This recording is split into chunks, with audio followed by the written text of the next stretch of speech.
Friends ನಮಸ್ತೆ, ನಾನು Mallikarjun. Welcome to ಸ್ಪರ್ಧಾ ಕರ್ನಾಟಕ ಅಕಾಡೆಮಿ ಯೂಟ್ಯೂಬ್ ಚಾನಲ್. ಸ್ನೇಹಿತರೆ, ನಿಮ್ಮ ಪರೀಕ್ಷೆಯಲ್ಲಿ ಅತಿ ಹೆಚ್ಚು ಮೆಂಟಲ್ ಎಬಿಲಿಟಿ ಪ್ರಶ್ನೆಗಳು ಕೇಳೋ ಸಾಧ್ಯತೆ ಇದೆ. ಸೊ ಈ ಪ್ರಶ್ನೆಗಳನ್ನು ಯಾವ ರೀತಿ ಆನ್ಸರ್ ಮಾಡಬೇಕು ಅಂತ ಈ ವಿಡಿಯೋದಲ್ಲಿ ಹೇಳ್ಕೊಡ್ತೀನಿ.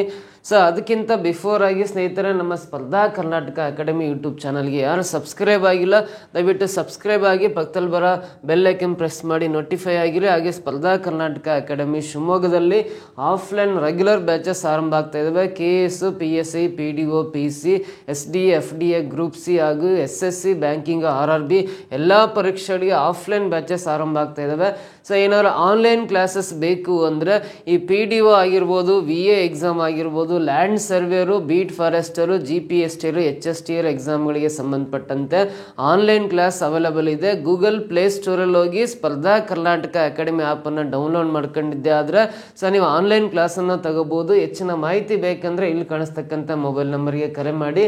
ಹಾಗೆ ಸ್ನೇಹಿತರು ನೋಡ್ರಿ, ಸ್ಪರ್ಧಾ ಕರ್ನಾಟಕ ಅಕಾಡೆಮಿ ವತಿಯಿಂದ ಸೊ ಇಲ್ಲಿ VAO ಎಕ್ಸಾಮ್ ಆಗಿರ್ಬೋದು, PDO, ಗ್ರೂಪ್ ಸಿ ಪರೀಕ್ಷೆಗಳಿಗೆ ಒಂದು RDPR ಕೈಪಿಡಿ ಅಂತ ಬಿಡುಗಡೆ ಮಾಡಿದ್ದೀವಿ. ಸೊ ಇದರ ವಿಶೇಷತೆಗಳೇನೆಂದರೆ RDPR ಅಂದರೆ ಪಂಚಾಯತ್ ರಾಜ್ ಕಾಯ್ದೆಗಳ ಬಗ್ಗೆ ಇನ್ಫಾರ್ಮೇಷನ್ ಇದೆ. ಭೂ ಸುಧಾರಣೆ ಕಾಯ್ದೆಗಳು, ಸಹಕಾರಿ ಸಂಘಗಳು, ಸರ್ಕಾರದ ಯೋಜನೆಗಳು ಹಾಗೂ ಪ್ರೀವಿಯಸ್ ಕ್ವಶನ್ ಪೇಪರ್ನ ಒಳಗೊಂಡಂತೆ ಸೊ ಈ ಒಂದು ಪಂಚಾಯತ್ ರಾಜ್ ಕೈಪಿಡಿಯನ್ನು ಬಿಡುಗಡೆ ಮಾಡಿದ್ದೀವಿ. ಇದರ ಬೆಲೆ ಕೇವಲ 99 ರೂಪಾಯಿ. ಸೊ ಈ ಕಾಪೀಸು ನಿಮ್ಮ ಪೋಸ್ಟ್ ಮೂಲಕ ನಿಮ್ಮ ಮನೆ ಬಾಗಿಲೇ ತಲುಪಿಸೋ ಜವಾಬ್ದಾರಿ ನಮ್ಮದು. ಹೆಚ್ಚಿನ ಮಾಹಿತಿ ಬೇಕಂದ್ರೆ ಇಲ್ಲಿ ಕಾಣಿಸ್ತಕ್ಕಂಥ ಮೊಬೈಲ್ ನಂಬರ್ಗೆ ಕರೆ ಮಾಡಿ ನೀವು ಆರ್ಡರ್ ಕೂಡ ಮಾಡ್ತಾ ಬರ್ಬೋದು. ಮೊದಲನೇ ಪ್ರಶ್ನೆ ಯಾವ ರೀತಿ ಇದೆ ಅಂತ ನೋಡ್ತಾ ಬರೋಣ. ಫಸ್ಟ್ ಕ್ವಶನ್ ನೋಡ್ರಿ.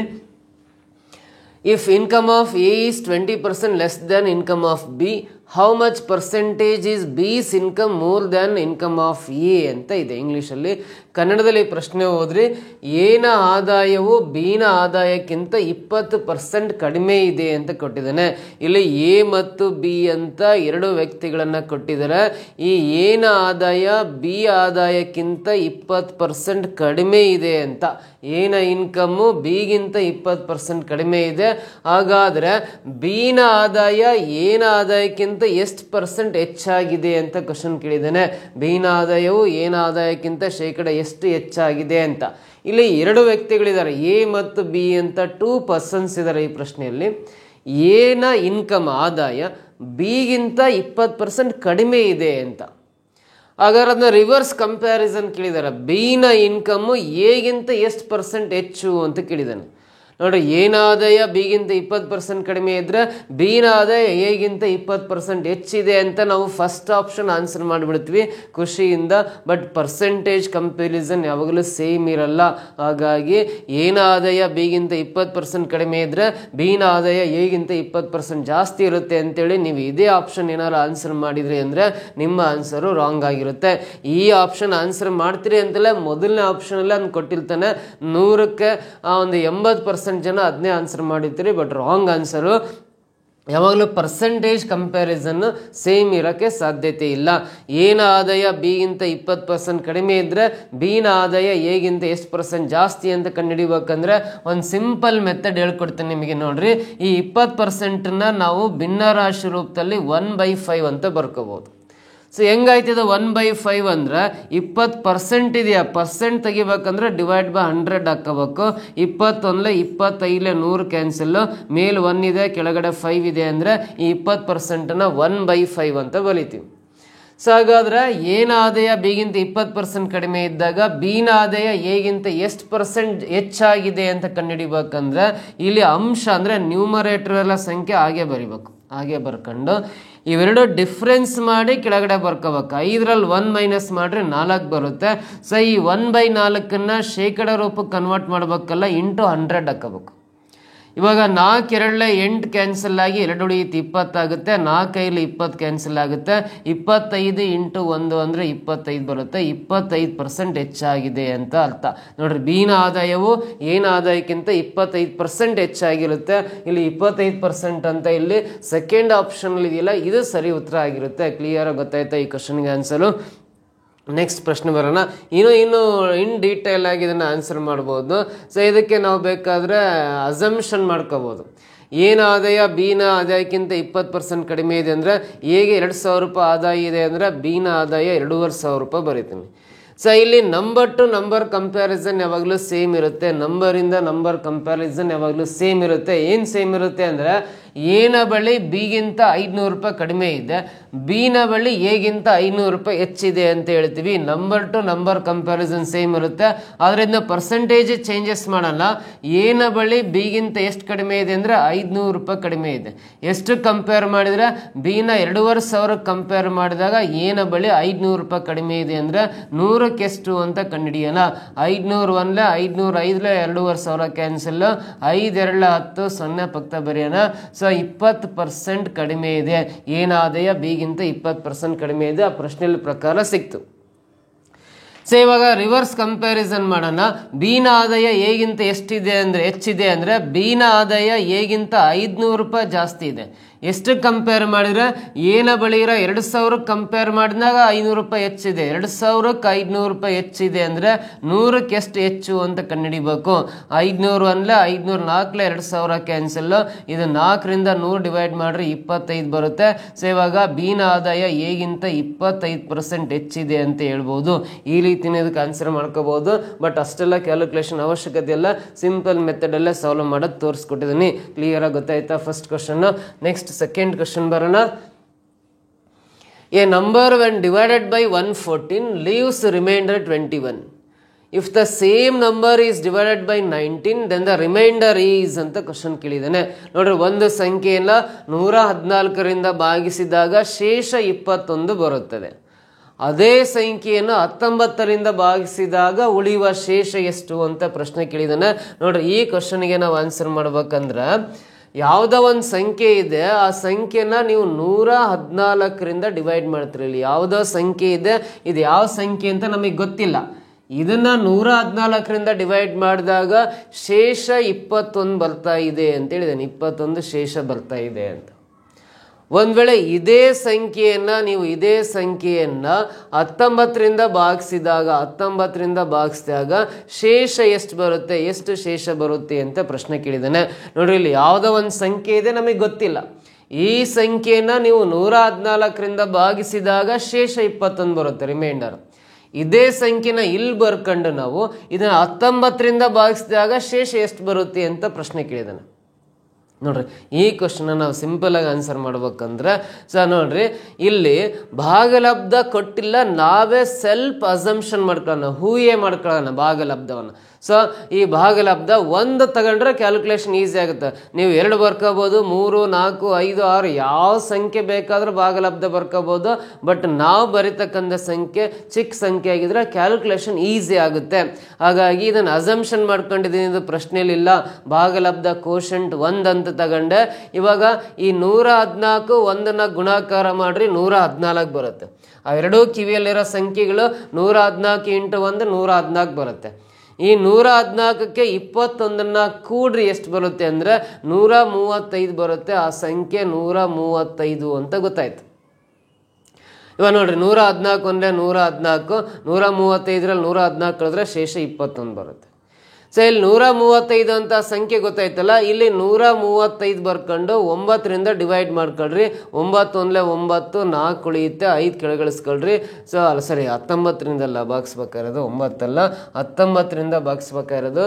ಸೊ ಇಲ್ಲಿ 19ರಿಂದ ಡಿವೈಡ್ ಮಾಡೋಣ. 19ರಿಂದ ಡಿವೈಡ್ ಮಾಡಿದಾಗ ಶೇಷ ಎಷ್ಟು ಬರುತ್ತೆ ಅಂತ ಕ್ಯಾಲ್ಕುಲೇಟ್ ಮಾಡಬೇಕು. ಈ 135ನ್ನ 19 ಎಷ್ಟಲೇ ಅಂದರೆ 19 7 133 ಆಗುತ್ತೆ.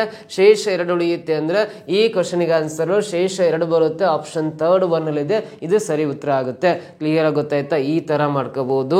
ಅಥವಾ ಇನ್ನೂ ಸಿಂಪಲ್ ಮೆಥಡ್, ಇನ್ನೂ ಈಸಿ ಮೆಥಡ್ ಹೇಳ್ಕೊಡ್ತೀನಿ. ಯಾವುದೋ ಒಂದು ಸಂಖ್ಯೆಯನ್ನ ನಾವು 114ರಿಂದ ಭಾಗಿಸಿದಾಗ ಶೇಷ 21 ಬರುತ್ತೆ ಅಂತ ಕೊಟ್ಟಿದ್ದಾನೆ. ಅದೇ ಸಂಖ್ಯೆಯನ್ನ ನಾವು 19ರಿಂದ ಭಾಗಿಸಿದಾಗ, ಇಲ್ಲಿ ಯಾವ ಸಂಖ್ಯೆ ಇರುತ್ತಲ್ಲ ಇದನ್ನ 19ರಿಂದ ಭಾಗಿಸಿದಾಗ ಎಷ್ಟು ಶೇಷ ಬರುತ್ತೆ ಅಂತ ಪ್ರಶ್ನೆ ಕೇಳಿದಾಗ ನಾವೇನ್ ಮಾಡೋಣ ಅಂದ್ರೆ, ಈ ಸಂಖ್ಯೆ ಕಂಡುಹಿಡ್ಕೊಂಡು ಅದನ್ನ 19ರಿಂದ ಡಿವೈಡ್ ಮಾಡಿದಾಗ ಶೇಷ 2 ಬಂತು ಅಂತ ಗೊತ್ತಾಯ್ತು. ಆ ಸಂಖ್ಯೆ ಕಂಡಿಡಿದೇ ಆನ್ಸರ್ ಮಾಡ್ಬೇಕಂದ್ರೆ 114ರಿಂದ ಭಾಗಿಸಿದಾಗ ಶೇಷ 21 ಬರುತ್ತೆ. ಇದೇ ಸಂಖ್ಯೆನ 19ರಿಂದ ಭಾಗಿಸಿದ್ರೆ ಶೇಷ ಎಷ್ಟು ಬರುತ್ತೆ ಅಂತ ಕೇಳಿದಾಗ ಸೊ ಈ 19ರಿಂದನೇ ಈ ಶೇಷ ಡಿವೈಡ್ ಮಾಡ್ಕೊಂಡ್ರೆ ಸಾಕು. 19 ಒಂದ್ಲೆ 19, 21ರಲ್ಲಿ 19 ಕಳೆದ್ರೆ ಶೇಷ 2 ಬರುತ್ತಲ್ಲ, ಇದೇ ಆನ್ಸರ್ ಅಂತ ಹೇಳ್ಬೋದು ಸಿಂಪಲ್ ಆಗಿ. ಅಗೇನ್ ಆಪ್ಷನ್ 3 ಸರಿ ಉತ್ತರ ಆಗಿರುತ್ತೆ. ಈ ರೀತಿನೂ ಸಿಂಪಲ್ ಮೆಥಡ್ ಅಲ್ಲಿ ಆ ಕ್ವಶನ್ಗೆ ಆನ್ಸರ್ ಮಾಡ್ಕೋಬಹುದು. ಕ್ಲಿಯರ್ ಆಗಿ ಗೊತ್ತಾಯ್ತಾ? ಸೊ ನೆಕ್ಸ್ಟ್ ಕ್ವಶನ್ ಟ್ರೈ ಮಾಡ್ತಾ ಬನ್ನಿ. ಮುಂದಿನ ಪ್ರಶ್ನೆ ಏನಿದೆ ಅಂತ. 3/7 part of a bucket can be filled in 1 minute. Rest part of the bucket can be filled in ಅಂತ ಇದೆ. ಅಂದ್ರೆ ಒಂದು ಬಕೆಟ್ನ 7/3 ಭಾಗವು 1 ನಿಮಿಷದಲ್ಲಿ ತುಂಬುತ್ತದೆ. ಹಾಗಾದರೆ ಬಕೆಟ್ನ ಉಳಿದ ಭಾಗವು ತುಂಬಲು ಬೇಕಾಗುವ ಸಮಯ ಎಷ್ಟು ಅಂತ ಕೇಳಿದ್ದಾನೆ. ಉಳಿದ ಭಾಗ ತುಂಬಲು ಬೇಕಾಗುವ ಸಮಯ ಎಷ್ಟು ಅಂತ ಪ್ರಶ್ನೆ ಕೇಳಿದ್ದಾನೆ. ನೋಡ್ರಿ, ಒಂದು ಬಕೆಟ್ನ 7 ಭಾಗ ಮಾಡ್ಕೊಂಡು, ಒಂದು ಬಕೆಟನ್ನು 7 ಸಮಭಾಗ ಮಾಡ್ಕೊಂಡು ಅದರಲ್ಲಿ 3 ಭಾಗದಷ್ಟು ನೀರನ್ನು ತುಂಬಿಸ್ಲಿಕ್ಕೆ 1 ನಿಮಿಷ ಟೈಮ್ ಬೇಕಾಗತ್ತೆ. 3 ಭಾಗದಷ್ಟು ತುಂಬಲಿಕ್ಕೆ 1 ನಿಮಿಷ ಟೈಮ್ ಬೇಕಾಗತ್ತೆ. ಹಾಗಾದ್ರೆ ಆ ಬಕೆಟ್ನ ಉಳಿದ ಭಾಗವು ತುಂಬಲು ಬೇಕಾಗುವ ಸಮಯ ಎಷ್ಟು ಅಂತ ಕೇಳಿದ್ದಾನೆ. ಫಾರ್ ಎಕ್ಸಾಂಪಲ್ ನೋಡ್ರಿ, ನಿಮಗೆ ಕ್ವಶನ್ ಅರ್ಥ ಆಗಲಿ ಅಂತೇಳಿ ಸೊ ಒಂದು ಬಕೆಟ್ ಬರಿತಾ ಇದ್ದಾನೆ. ಸೊ ಒಂದು ಬಕೆಟನ್ನು 7 ಸಮಭಾಗ ಮಾಡ್ಕೊಂಡ್ರೆ 1 2 3 4 5 6 ನೋಡ್ರಿ, 1 2 3 4 5 6 7 ಸಮಭಾಗ ಮಾಡ್ಕೊಂಡಾಗ ಸೊ ಇದರಲ್ಲಿ 3 ಭಾಗದಷ್ಟು ನೀರು ತುಂಬಲಿಕ್ಕೆ ನೋಡ್ರಿ, ಈ 3 ಭಾಗದಷ್ಟು ಒಂದು ಭಾಗ ಇದು ಒಂದು ಭಾಗ. ಸೊ ಇದನ್ನ ನಾವು 2 ಭಾಗ, ಇದು 2 ಭಾಗ, ಇದು 2ನೇ ಭಾಗ ಇದು. ಸೊ ನೆಕ್ಸ್ಟ್ ಇದು 3ನೇ ಭಾಗ. ಈ 3 ಭಾಗದಷ್ಟು ತುಂಬಲಿಕ್ಕೆ ಎಷ್ಟು ನಿಮಿಷ ಟೈಮ್ ಬೇಕಂದ್ರೆ 1 ನಿಮಿಷ ಟೈಮ್ ಬೇಕು ಅಂತ ಕೊಟ್ಟಿದ್ದಾನೆ. 3 ಭಾಗದಷ್ಟು ತುಂಬಲಿಕ್ಕೆ 1 ನಿಮಿಷ ಟೈಮ್ ಬೇಕು. ಸೊ ಹಾಗಾದ್ರೆ ಉಳಿದಿರೋ ಬಕೆಟ್ ಎಷ್ಟಂದ್ರೆ 1 2 3 4. ಇನ್ನು 4 ಭಾಗದಷ್ಟು ತುಂಬಲಿಕ್ಕೆ ಎಷ್ಟು ಟೈಮ್ ಬೇಕು ಅಂತ, ಇನ್ನು 4 ಭಾಗದಷ್ಟು ತುಂಬಲಿಕ್ಕೆ ಎಷ್ಟು ಟೈಮ್ ಬೇಕಾಗುತ್ತೆ ಅಂತ ಕ್ವಶನ್ ಕೇಳಿದ್ದಾನೆ. ಸೊ ನೋಡ್ರಿ, ಈ 3 ಭಾಗ ತುಂಬಲಿಕ್ಕೆ 1 ನಿಮಿಷ ಟೈಮ್ ಬೇಕಾದ್ರೆ ಇನ್ನು ಉಳಿದ 4 ಭಾಗ ತುಂಬಲಿಕ್ಕೆ ಎಷ್ಟು ಟೈಮ್ ಬೇಕು ಅಂತ ಕ್ವಶನ್ ಕೇಳಿದ್ದಾನೆ. ಸೊ 3 ಭಾಗಕ್ಕೆ 1 ನಿಮಿಷ. ನೋಡ್ರಿ, ಇಲ್ಲಿ 3 ಭಾಗಕ್ಕೆ, ಇಲ್ಲಿರೋ 3 ಭಾಗಗಳಿಗೆ 1 ನಿಮಿಷ ತಗೊಂಡಿದೆ ಅಂದ್ರೆ ಇನ್ನು ಉಳಿದಿರೋ ಎಷ್ಟು ಭಾಗ, 4 ಭಾಗಕ್ಕೆ ಎಷ್ಟು ಟೈಮು ಅಂತ ಕಂಡುಹಿಡಿಬೇಕಂದ್ರೆ ಇಂಟು 4 ಬರ್ಕೊಂಡ್ರೆ ಸಾಕು. ನೋಡ್ರಿ, ಈ 3 ಭಾಗಗಳಿಗೆ 1 ನಿಮಿಷ ಟೈಮ್ ತಗೊಂಡಿದೆ ಅಂದ್ರೆ ಉಳಿದಿರೋ 4 ಭಾಗ ತುಂಬಲಿಕ್ಕೆ ಎಷ್ಟು ನಿಮಿಷ ಟೈಮ್ ಬೇಕು ಅಂತ ಗೊತ್ತಾಗಬೇಕಂದ್ರೆ ಇಂಟು 4 ಹಾಕೋಬೇಕು. 1 × 4 ಅಂದ್ರೆ 4 /3 ಕೆಳಗಡೆ ಹಾಕೊಳ್ರಿ. ಸೊ 4/3 ನಿಮಿಷ ಟೈಮ್ ಬೇಕಾಗುತ್ತೆ. 4/3 minutes ಅಂತ 4th ಆಪ್ಷನ್ ಅಲ್ಲಿ ಇದೆ. ದಿಸ್ ಇಸ್ ದ ಆನ್ಸರ್ ಅಂತ ಹೇಳ್ಬೋದು. ಕ್ಲಿಯರ್ ಆಗಿ ಗೊತ್ತಾಯ್ತಾ? ಇದಿಷ್ಟು.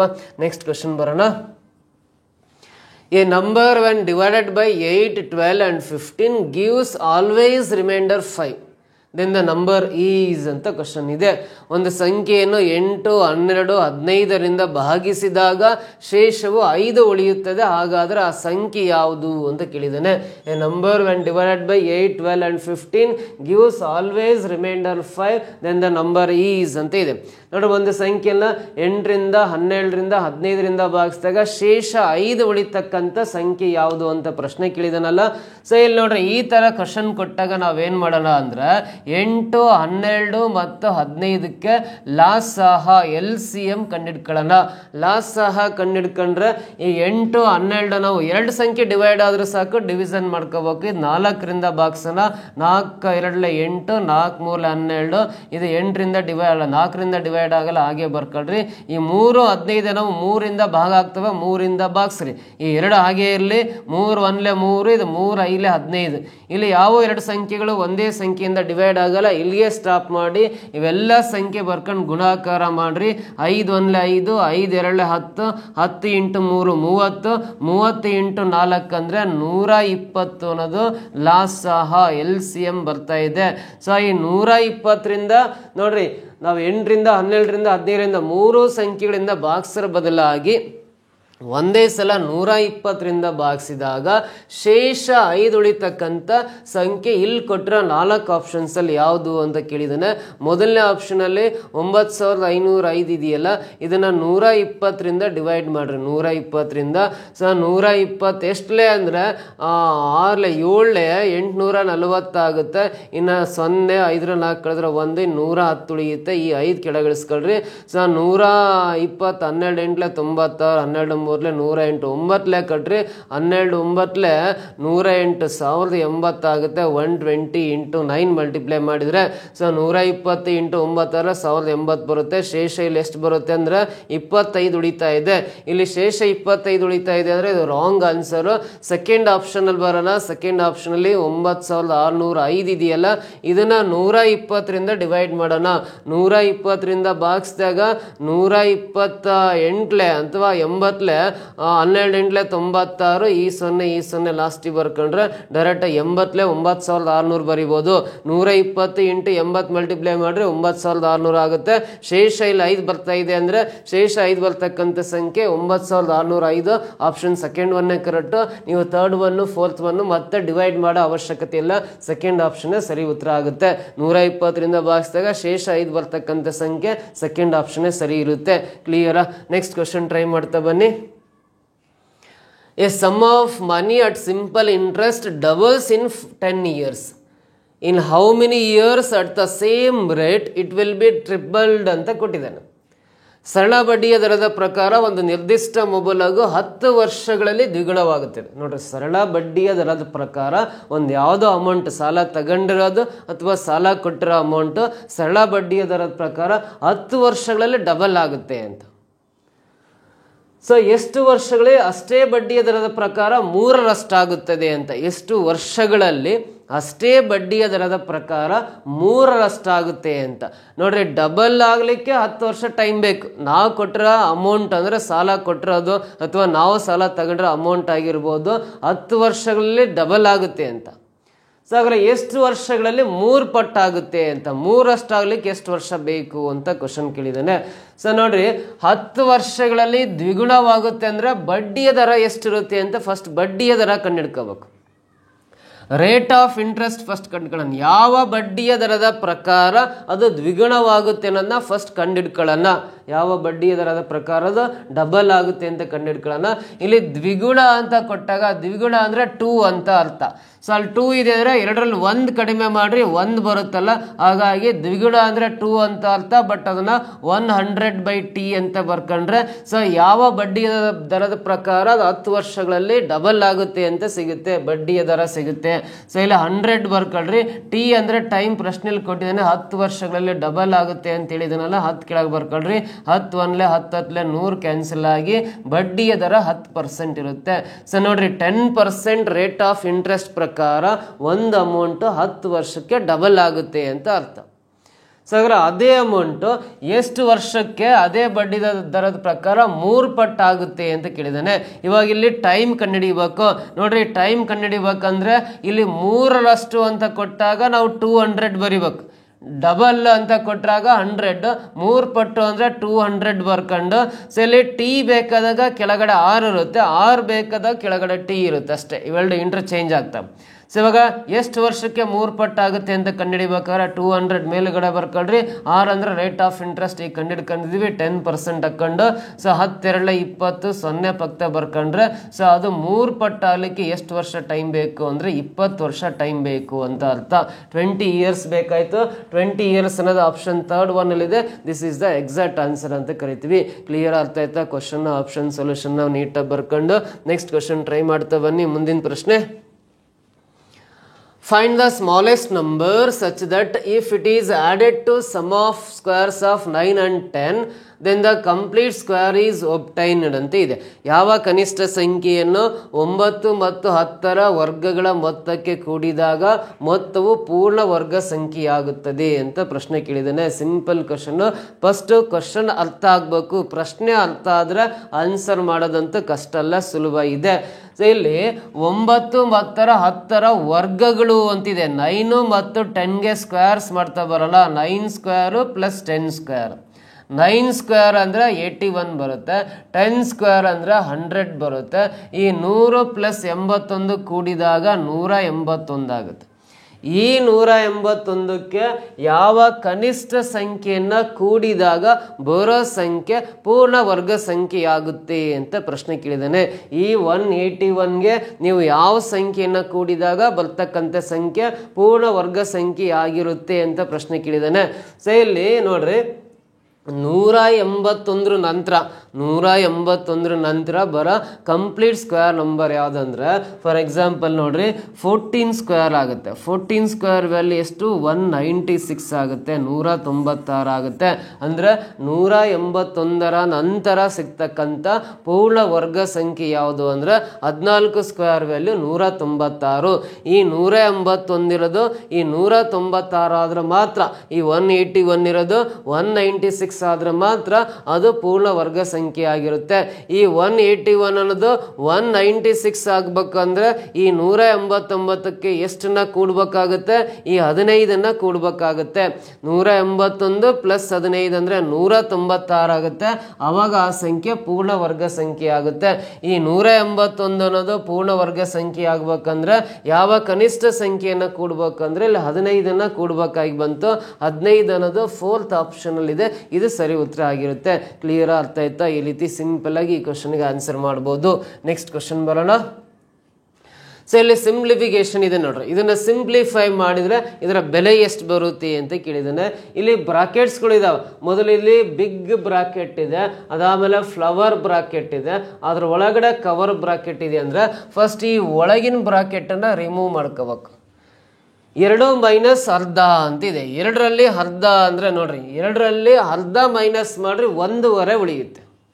2ರಲ್ಲಿ ಅರ್ಧ ಮೈನಸ್ ಮಾಡಿದ್ರೆ 2ರಲ್ಲಿ ಅರ್ಧ ಮೈನಸ್ ಮಾಡ್ರೆ 1/2 ಉಳಿಯುತ್ತೆ. ಆ 1/2 ಯಾವ ರೀತಿ ಬರಿಬೋದು ಅಂದ್ರೆ ವೆರಿ ಸಿಂಪಲ್ ನೋಡ್ರಿ. ಈ 2 ಮಲ್ಟಿಪ್ಲೈ ಮಾಡ್ರಿ, 2 × 2 ಅಂದ್ರೆ 4. 4ರಲ್ಲಿ 1 ಮೈನಸ್ ಮಾಡ್ರಿ 3 ಬರುತ್ತೆ, /2 ಅಂತ. 3/2 ಅಂದ್ರೆ 3ರಲ್ಲಿ ಅರ್ಧ 1/2ನೇ ಸಿಗುತ್ತೆ ನೋಡ್ರಿ. 3/2 ಅಂದ್ರೆ 3ರಲ್ಲಿ ಅರ್ಧ ಅಂದ್ರೆ 1/2 ಸಿಗುತ್ತೆ. ಆಗ್ಲೇನು 17 ಇದೆ, 2ರಲ್ಲಿ ಅರ್ಧ ಕಳೆದ್ರೆ ಇನ್ನು 1/2 ಉಳಿಯುತ್ತೆ. 1/2ನ 3/2 ಬರಿಬೋದು. 3ರಲ್ಲಿ ಅರ್ಧ ಅಂದ್ರೆ 1/2 ಆಗುತ್ತೆ. ಸೊ ಇಲ್ಲಿ ಮೈನಸ್ ಈ 3 ಹಾಗೆ ಬರ್ಕೊಳ್ರಿ. ಈ ಕವರ್ ಬ್ರಾಕೆಟ್ಸ್ ಹೋಗುತ್ತೆ, ಫ್ಲವರ್ ಬ್ರಾಕೆಟ್ ಮಾತ್ರ ಉಳಿಯುತ್ತೆ. ಈ ಸ್ಕ್ವೇರ್ ಬ್ರಾಕೆಟ್ ಇದು ನೋಡ್ರಿ 4 1/2 ಅಂದ್ರೆ ಇದು ಮಿಶ್ರ ಭಿನ್ನ ರಾಶಿಯಲ್ಲಿರೋದನ್ನ ವಿಷಮ ಭಿನ್ನ ರಾಶಿಯಾಗಿ ಕನ್ವರ್ಟ್ ಮಾಡ್ಕೊಳ್ರಿ.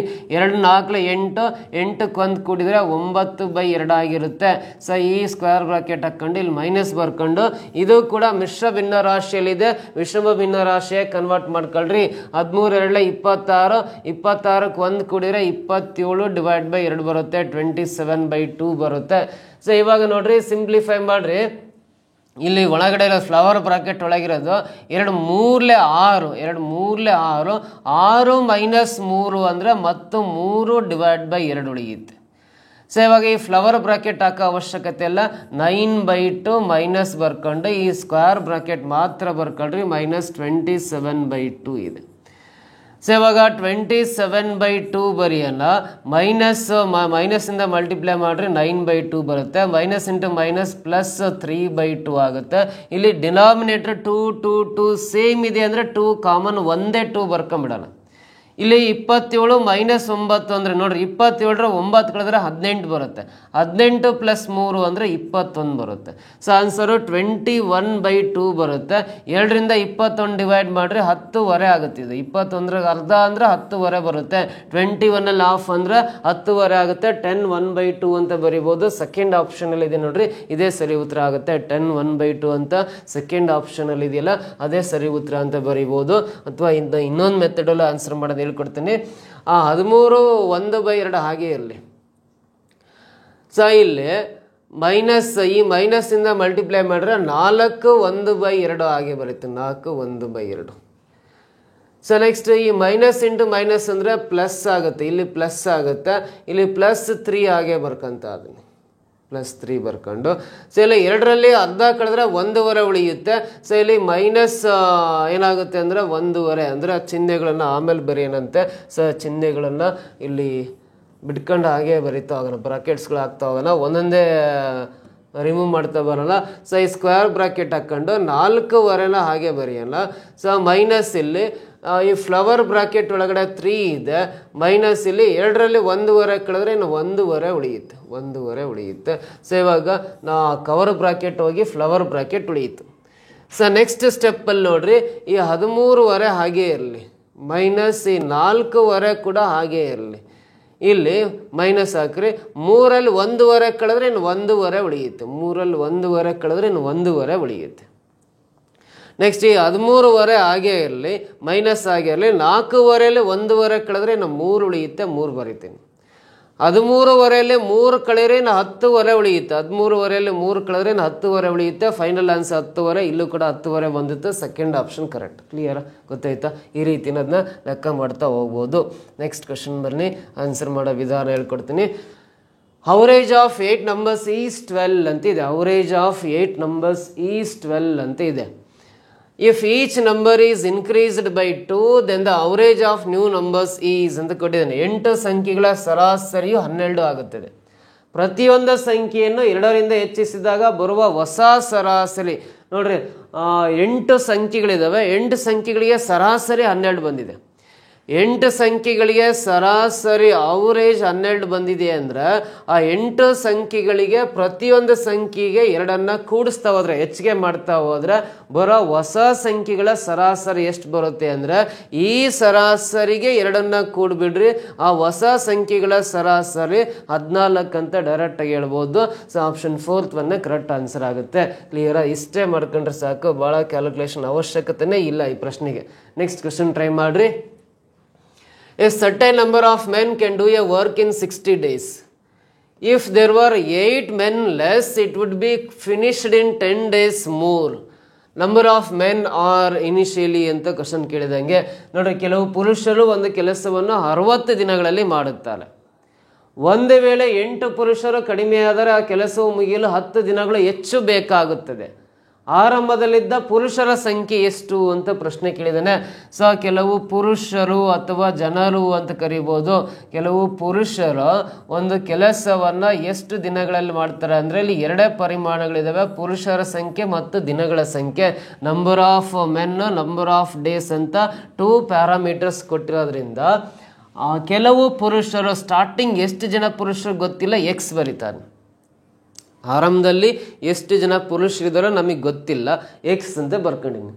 ಸೊ ಈ ಕೆಲವು ಪುರುಷರು ಸೇರ್ಕೊಂಡು ಒಂದು ಕೆಲಸವನ್ನು 60 ದಿನಗಳಲ್ಲಿ ಮಾಡ್ತಾರೆ, 60 ಡೇಸಲ್ಲಿ ಮಾಡ್ತಾರೆ ಅಂತ.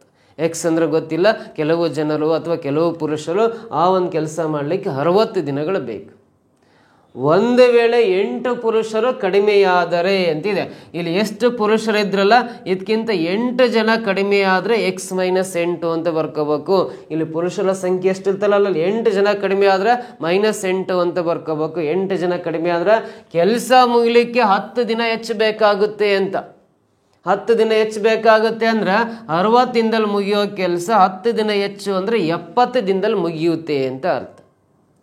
ಹಾಗಾದರೆ ಆರಂಭದಲ್ಲಿದ್ದ ಪುರುಷರ ಸಂಖ್ಯೆ ಅಂದರೆ ಎಕ್ಸ್ ಅಂತ ಕಂಡುಹಿಡಿಬೇಕು. ಎಕ್ಸ್ನ ಬೆಲೆ ಎಷ್ಟು? ಆರಂಭದಲ್ಲಿದ್ದ ಪುರುಷರ ಸಂಖ್ಯೆ ಅಂದರೆ ಎಕ್ಸ್ ಬರ್ಕೊಂಡಿದೀವಲ್ಲ, ಆ ಎಕ್ಸ್ನ ಬೆಲೆ ಎಷ್ಟು ಅಂತ ಕ್ಯಾಲ್ಕುಲೇಟ್ ಮಾಡಬೇಕು. ನೋಡಿ ಸಿಂಪಲ್ ಹೆಂಗೆ ಅಂದರೆ ಇದು 10 60 17 70 ಕ್ಯಾನ್ಸಲ್ ಮಾಡ್ತೀನಿ. ಈ ಮೇಲಿರೋ ಮೇಲೆ ಕೆಳಗಿರೋ ಕೆಳಗೆ ಫಸ್ಟ್ 7 ದೊಡ್ಡದಿದೆಯಲ್ಲ, ಕೆಳಗಿರೋ ಸಂಖ್ಯೆಗಳನ್ನ ಗುಣಾಕಾರ ಮಾಡೋಣ. 7 × ಎಕ್ಸ್ ಅಂದರೆ 7x ಆಗುತ್ತೆ, -7 × 8 ಅಂದರೆ 7 × 56 ಬರುತ್ತೆ. ಈಕ್ವಲ್ ಟು ಹಾಕೊಂಡು ಇವಾಗ 6 × x ಗುಣಾಕಾರ ಮಾಡಿ ಈಕ್ವಲ್ ಟು 6x ಬರ್ಕೊಳ್ರಿ. ಈ ಎಕ್ಸ್ ಎಲ್ಲ ಒಂದು ಸೈಡ್ ತಗೊಂಬರ್ರಿ, ಸಂಖ್ಯೆನ ರೈಟ್ ಸೈಡ್ ತಗೊಂಬರ್ರಿ. 7x ಇದೆ, 6x ಲೆಫ್ಟ್ ಸೈಡಿಗೆ ಬಂದರೆ -6x ಆಗುತ್ತೆ. ಆಮೇಲೆ -56 ಬಲಭಾಗ ಬಂದರೆ +56 ಆಗುತ್ತೆ. 7x 6x ಕಳೆದ್ರೆ ಇನ್ನು 1x ಉಳಿಯುತ್ತೆ, ಈಕ್ವಲ್ ಟು 56 ಬರಿತೀನಿ.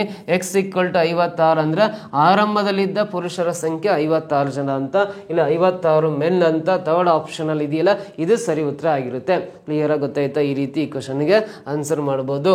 ನೆಕ್ಸ್ಟ್ ಕ್ವಶನ್ ಟ್ರೈ ಮಾಡ್ತಾ ಬನ್ನಿ. If A's salary is 25% more than that of B, then how much percent is B's salary less than that of A? So ಇಲ್ಲಿ ನೋಡ್ರಿ, ಫಸ್ಟ್ ಕ್ವಶನಲ್ಲೇ ಹೇಳ್ಕೊಟ್ಟಿದ್ದಾನೆ, ಅದನ್ನ ಉಲ್ಟಾ ಪ್ರಶ್ನೆ ಕೇಳಿದ್ದಾನೆ ಅಷ್ಟೇ. ಎಯ ವೇತನವು ಬಿಗಿಂತ 25% ಹೆಚ್ಚಿದೆ ಅಂತ. ನೋಡಿ ಇಲ್ಲಿ ಎನ ವೇತನ ಬಿಗಿಂತ 25% ಹೆಚ್ಚಿದೆ ಅಂತ. ಹಾಗಾದರೆ ಬಿ ಎ ವೇತನ ಎಗಿಂತ ಎಷ್ಟು ಪರ್ಸೆಂಟ್ ಕಡಿಮೆ ಇದೆ, ಶೇಕಡ ಎಷ್ಟು ಕಡಿಮೆ ಇದೆ ಅಂತ ಕ್ವಶನ್ ಕೇಳಿದ್ದಾನೆ.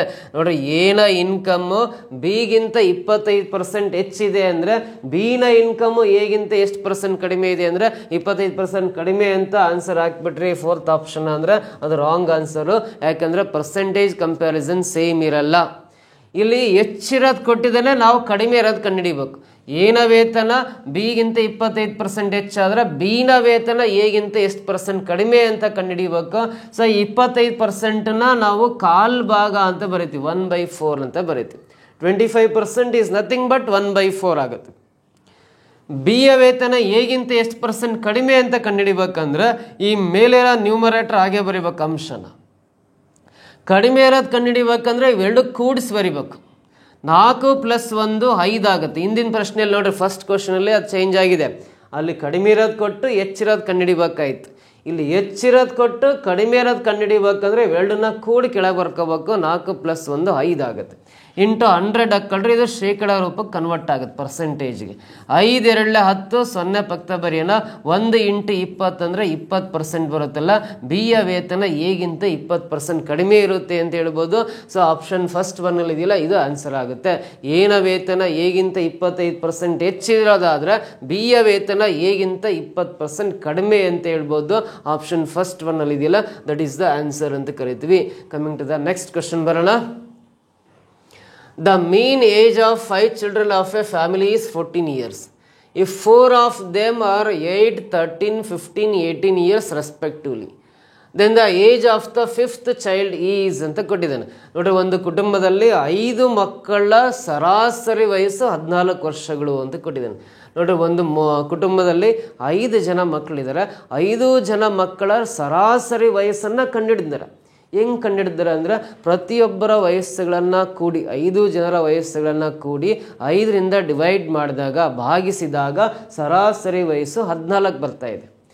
ಸೊ ಹಾಗಾದ್ರೆ 5 ಜನರ ಟೋಟಲ್ ಏಜ್ ಕಂಡುಹಿಡ್ಕೋಬೇಕಂದ್ರೆ 5 ಜನಕ್ಕೆ ಸೇರಿ ಟೋಟಲ್ ಎಷ್ಟು ವರ್ಷ ಆಗಿದೆ ಅಂತ ಕಂಡುಹಿಡಿಬೇಕಂದ್ರೆ ಈ ಸರಾಸರಿ 14 ವರ್ಷನ 5 ಜನ ಮಕ್ಕಳೆಲ್ಲ 5ರಿಂದ ಗುಣಾಕಾರ ಮಾಡಿರಿ. 14 ಎಷ್ಟು 70 ವರ್ಷ ಅನ್ನೋದು 5 ಮಕ್ಕಳ ಒಟ್ಟು ವಯಸ್ಸಾಗುತ್ತೆ. 5 ಜನರ ವಯಸ್ಸುಗಳನ್ನು ಕೂಡಿದಾಗ 70 ವರ್ಷ ಬರುತ್ತೆ. ಸೊ ಈ 5 ಜನರಲ್ಲಿ 4 ಮಕ್ಕಳ ವಯಸ್ಸುಗಳನ್ನು ಕ್ರಮವಾಗಿ ಕೊಟ್ಟಿದ್ದಾನೆ. ಒಬ್ಬನಿಗೆ 8 ವರ್ಷ, ಮತ್ತೊಬ್ಬನಿಗೆ 13 ವರ್ಷ, ಇನ್ನೊಬ್ಬನಿಗೆ 15 ವರ್ಷ, ಇನ್ನೊಬ್ಬನಿಗೆ 18 ವರ್ಷ. ಹಾಗಾದರೆ 5ನೇ ಮಗುವಿನ ವಯಸ್ಸೆಷ್ಟು ಅಂತ. 5 ಜನರ ಮಕ್ಕಳ ಒಟ್ಟು ವಯಸ್ಸು 70 ವರ್ಷದಲ್ಲಿ 4 ಮಕ್ಕಳ ಒಟ್ಟು ವಯಸ್ಸನ್ನು ಕೂಡೋಣ.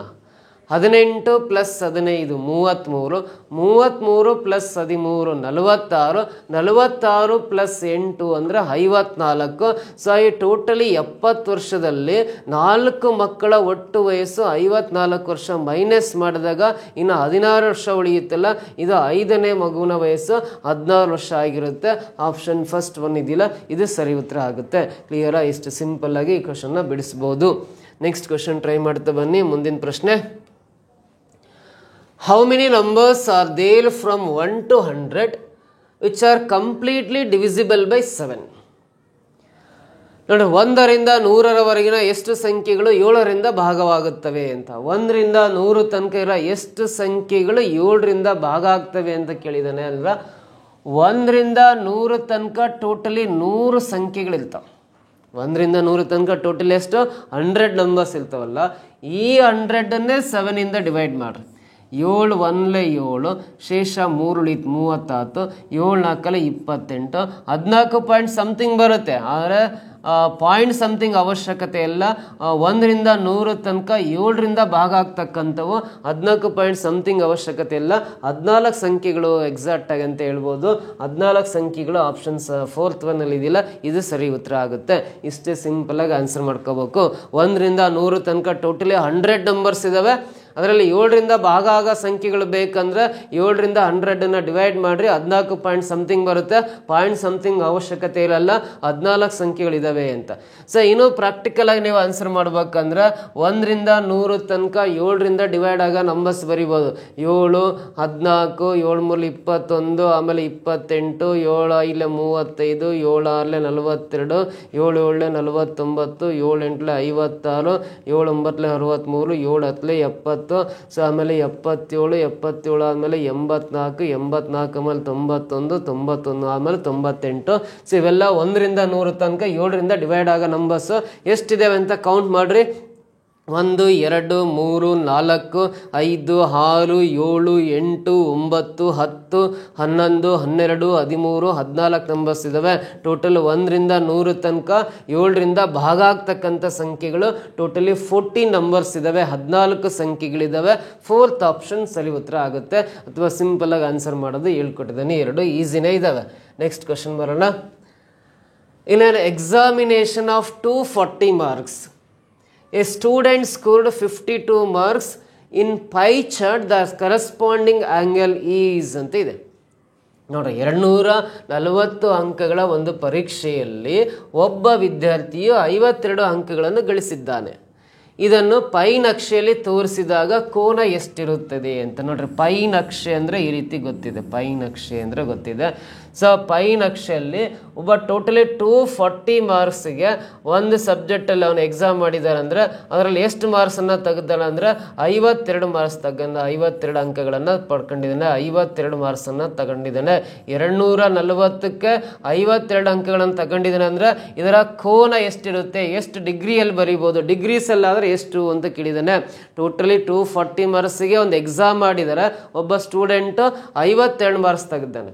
ಈ 52 ಮಾರ್ಕ್ಸನ್ನು ಪೈ ನಕ್ಷೆಯಲ್ಲಿ ತೋರಿಸಿದ್ರೆ ಅದು ಎಷ್ಟು ಡಿಗ್ರಿಗೆ ಸಮ ಆಗಿರುತ್ತೆ ಅಂತ ಪ್ರಶ್ನೆ ಕೇಳಿದ್ದಾನೆ. ಪೈ ನಕ್ಷೆಯಲ್ಲಿ ಇದನ್ನ ಆನ್ಸರನ್ನು ನಾವು ಹೇಳಿದಾಗ ನೋಡ್ರಿ, ಪೈ ನಕ್ಷೆ ಹಾಕಿದಾಗ ಟೋಟಲಿ ಅದು 360 ಡಿಗ್ರಿ ಆಗುತ್ತೆ. ಪೈ ನಕ್ಷೆ ಅಂದರೆ ಆ ಸರ್ಕಲ್ ಶೇಪಲ್ಲಿ ಇದೆ ಅಂದರೆ 360 ಡಿಗ್ರಿ ಅಂತ ಅರ್ಥ.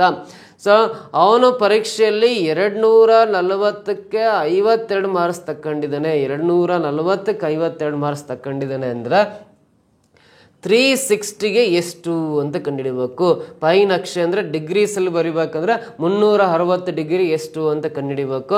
ಇಲ್ಲಿರೋ 0, ಈ 0 ಕ್ಯಾನ್ಸಲ್ ಆಗುತ್ತೆ. 12 2 24, 12 3 36 ಕ್ಯಾನ್ಸಲ್ ಆಗುತ್ತೆ. ಇದು 2 2 4, ಇನ್ನು 1 ಉಳಿಯುತ್ತೆ. 2 6 12 ಕ್ಯಾನ್ಸಲ್ ಆಗುತ್ತೆ. 26 ಇಂಟು 3 ಗುಣಾಕಾರ ಮಾಡ್ರಿ. 3 6 18ಕ್ಕೆ 8 ದಶಕ 1, 3 2 6 ಪ್ಲಸ್ 1 7 ಆಗುತ್ತಲ್ಲ. ಸೊ ಅದನ್ನು ಪೈ ನಕ್ಷೆಯಲ್ಲಿ ತೋರಿಸಿದಾಗ 78 ಡಿಗ್ರಿ ಬರುತ್ತೆ. 78 ಡಿಗ್ರಿ ಇಲ್ಲಿ 2ನೇ ಆಪ್ಷನಲ್ಲಿ ಇದೆ. ಇದು ರೈಟ್ ಆನ್ಸರ್ ಆಗುತ್ತೆ. ಕ್ಲಿಯರ್ ಆಗಿ ಗೊತ್ತಾಯ್ತಾ? ಸೊ 240ಕ್ಕೆ 52 ಅಂಕಗಳನ್ನು ಪಡ್ಕೊಂಡಿದ್ದೇನೆ ಅಂದರೆ ಅಲ್ಲಿ ನಾವು ಡಿಗ್ರೀಸಲ್ಲಿ ಬರೆದಾಗ 78 ಡಿಗ್ರಿಗೆ ಸಮ ಆಗಿರುತ್ತೆ. ಸೊ ಕ್ಲಿಯರ್ ಇದು ಗೊತ್ತಾದ್ಮೇಲೆ ನೆಕ್ಸ್ಟ್ ಕ್ವಶನ್ ಟ್ರೈ ಮಾಡ್ತಾ ಬರೋಣ. ಮುಂದಿನ ಪ್ರಶ್ನೆ ಏನಿದೆ ಅಂತ ಓದಿ.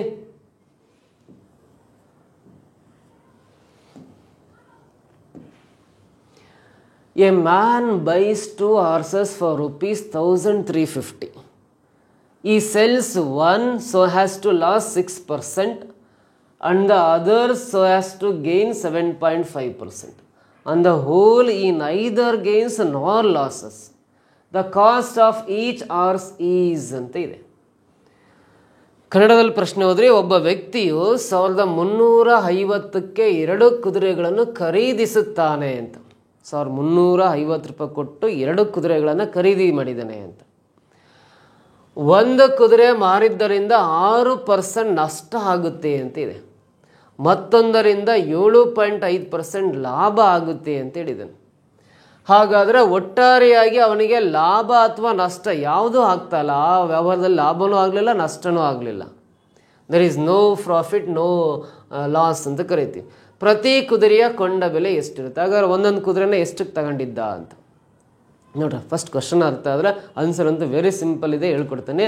1350 ರೂಪಾಯಿ ಕೊಟ್ಟು 2 ಕುದುರೆ ಖರೀದಿ ಮಾಡಿದ್ದಾನೆ.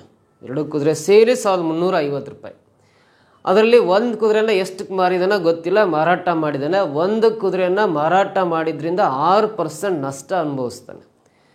ಇನ್ನೊಂದು ಕುದುರೆಯನ್ನು ಯಾವ ರೇಟಿಗೆ ಮಾರ್ತಾನೋ ಗೊತ್ತಿಲ್ಲ, ಬಟ್ ಆ ಕುದುರೆ ಮಾರಿದ್ರಿಂದ ಅವನಿಗೆ 7.5% ಲಾಭ ಆಗುತ್ತೆ. ಫೈನಲಿ ಅವನು ತಗೊಂಡಿದ್ದು 1350 ರೂಪಾಯಿಗೆ. ಅವೆರಡೂ ಕುದುರೆಗಳನ್ನು ಮಾರಿದ್ರಿಂದ ಅವನಿಗೆ ಲಾಭನೂ ಆಗಿರಲ್ಲ, ನಷ್ಟನೂ ಆಗಿರಲ್ಲ ಅಂತ. There is no profit, no gain ಅಂತ. ಸೊ ಹಾಗಾದರೆ ಪ್ರತಿ ಕುದುರೆಯ ಕೊಂಡ ಬೆಲೆ ಎಷ್ಟು?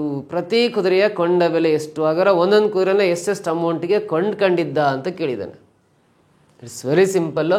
2 ಕುದುರೆಗಳನ್ನು 1350 ರೂಪಾಯಿ ಖರೀದಿ ಮಾಡಿದ್ದಾನೆ ಅಂದರೆ ಇಲ್ಲೂ ಕೊಂಡ ಬೆಲೆ ಕೇಳಿದ್ದಾನೆ, ಇಲ್ಲಿ ಕೊಂಡ್ಕೊಂಡಿರೋ ಅಮೌಂಟು ಕೊಟ್ಟಿದ್ದಾನೆ ಪ್ರಶ್ನೆಯಲ್ಲಿ. ಕೊಂಡ ಬೆಲೆ ಎರಡಕ್ಕೆ ಸೇರಿ 1350 ರೂಪಾಯಿ. ಹಾಗಾದ್ರೆ ಪ್ರತಿ ಒಂದನ್ನು ಎಷ್ಟೆಷ್ಟು ಕೊಂಡ್ಕಂಡ ಅಂತ ಕೇಳಿದ್ದಾರೆ ಅಂದರೆ 2 ಕುದುರೆಗಳ ಕೊಂಡ ಬೆಲೆ ಸೇರಿಸಿ 1350 ರೂಪಾಯಿ ಆಗ್ಬೇಕು. 2 ಕುದುರೆಗಳ ಕೊಂಡ ಬೆಲೆ ಸೇರಿ ಎಷ್ಟಾಗಬೇಕು? 1350 ರೂಪಾಯಿ ಆಗ್ಬೇಕು. ಇಲ್ಲಿ ಕೊಟ್ಟಿರೋ ಆಪ್ಷನ್ಸಲ್ಲಿ ಇವೆರಡನ್ನ ಕೂಡಿದಾಗ ಎಷ್ಟು ಬರುತ್ತೆ ಅಂದರೆ 1170 ರೂಪಾಯಿ ಬರುತ್ತೆ. 100% ರಾಂಗ್ ಆನ್ಸರು. 2 ಕುದುರೆಗಳ ಕೊಂಡ ಬೆಲೆ 1350 ಆಗ್ಬೇಕು. ಇದು ಆಗ್ತಾ ಇಲ್ಲ, ಇದು ತಪ್ಪು. 750 ಪ್ಲಸ್ 606 ಕೂಡಿದಾಗ 1356 ರೂಪಾಯಿ ಬರ್ತಾ ಇದೆ. 100% ರಾಂಗು. ಯಾಕಂದರೆ ಅಲ್ಲಿರೋ 1350 ರೂಪಾಯಿ ಅಷ್ಟೇ.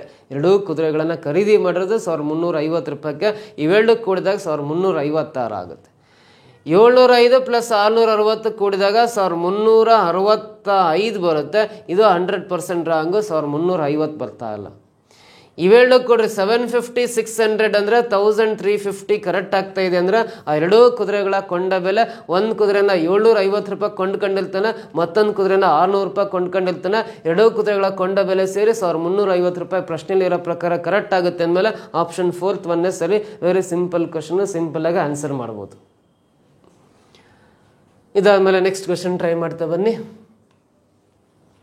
Which of the following fraction is greater than 1/3 ಅಂತಿದೆ.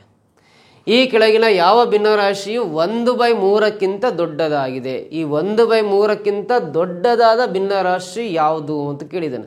ನೋಡಿದ ತಕ್ಷಣ ಎಲ್ಲವೂ ದೊಡ್ಡ ಇದಾವಲ್ಲ ಅನಿಸುತ್ತೆ. 1/3ಕ್ಕಿಂತ ಎಲ್ಲವೂ ದೊಡ್ಡ ಭಿನ್ನರಾಶಿಗಳೇ ಅನಿಸುತ್ತೆ.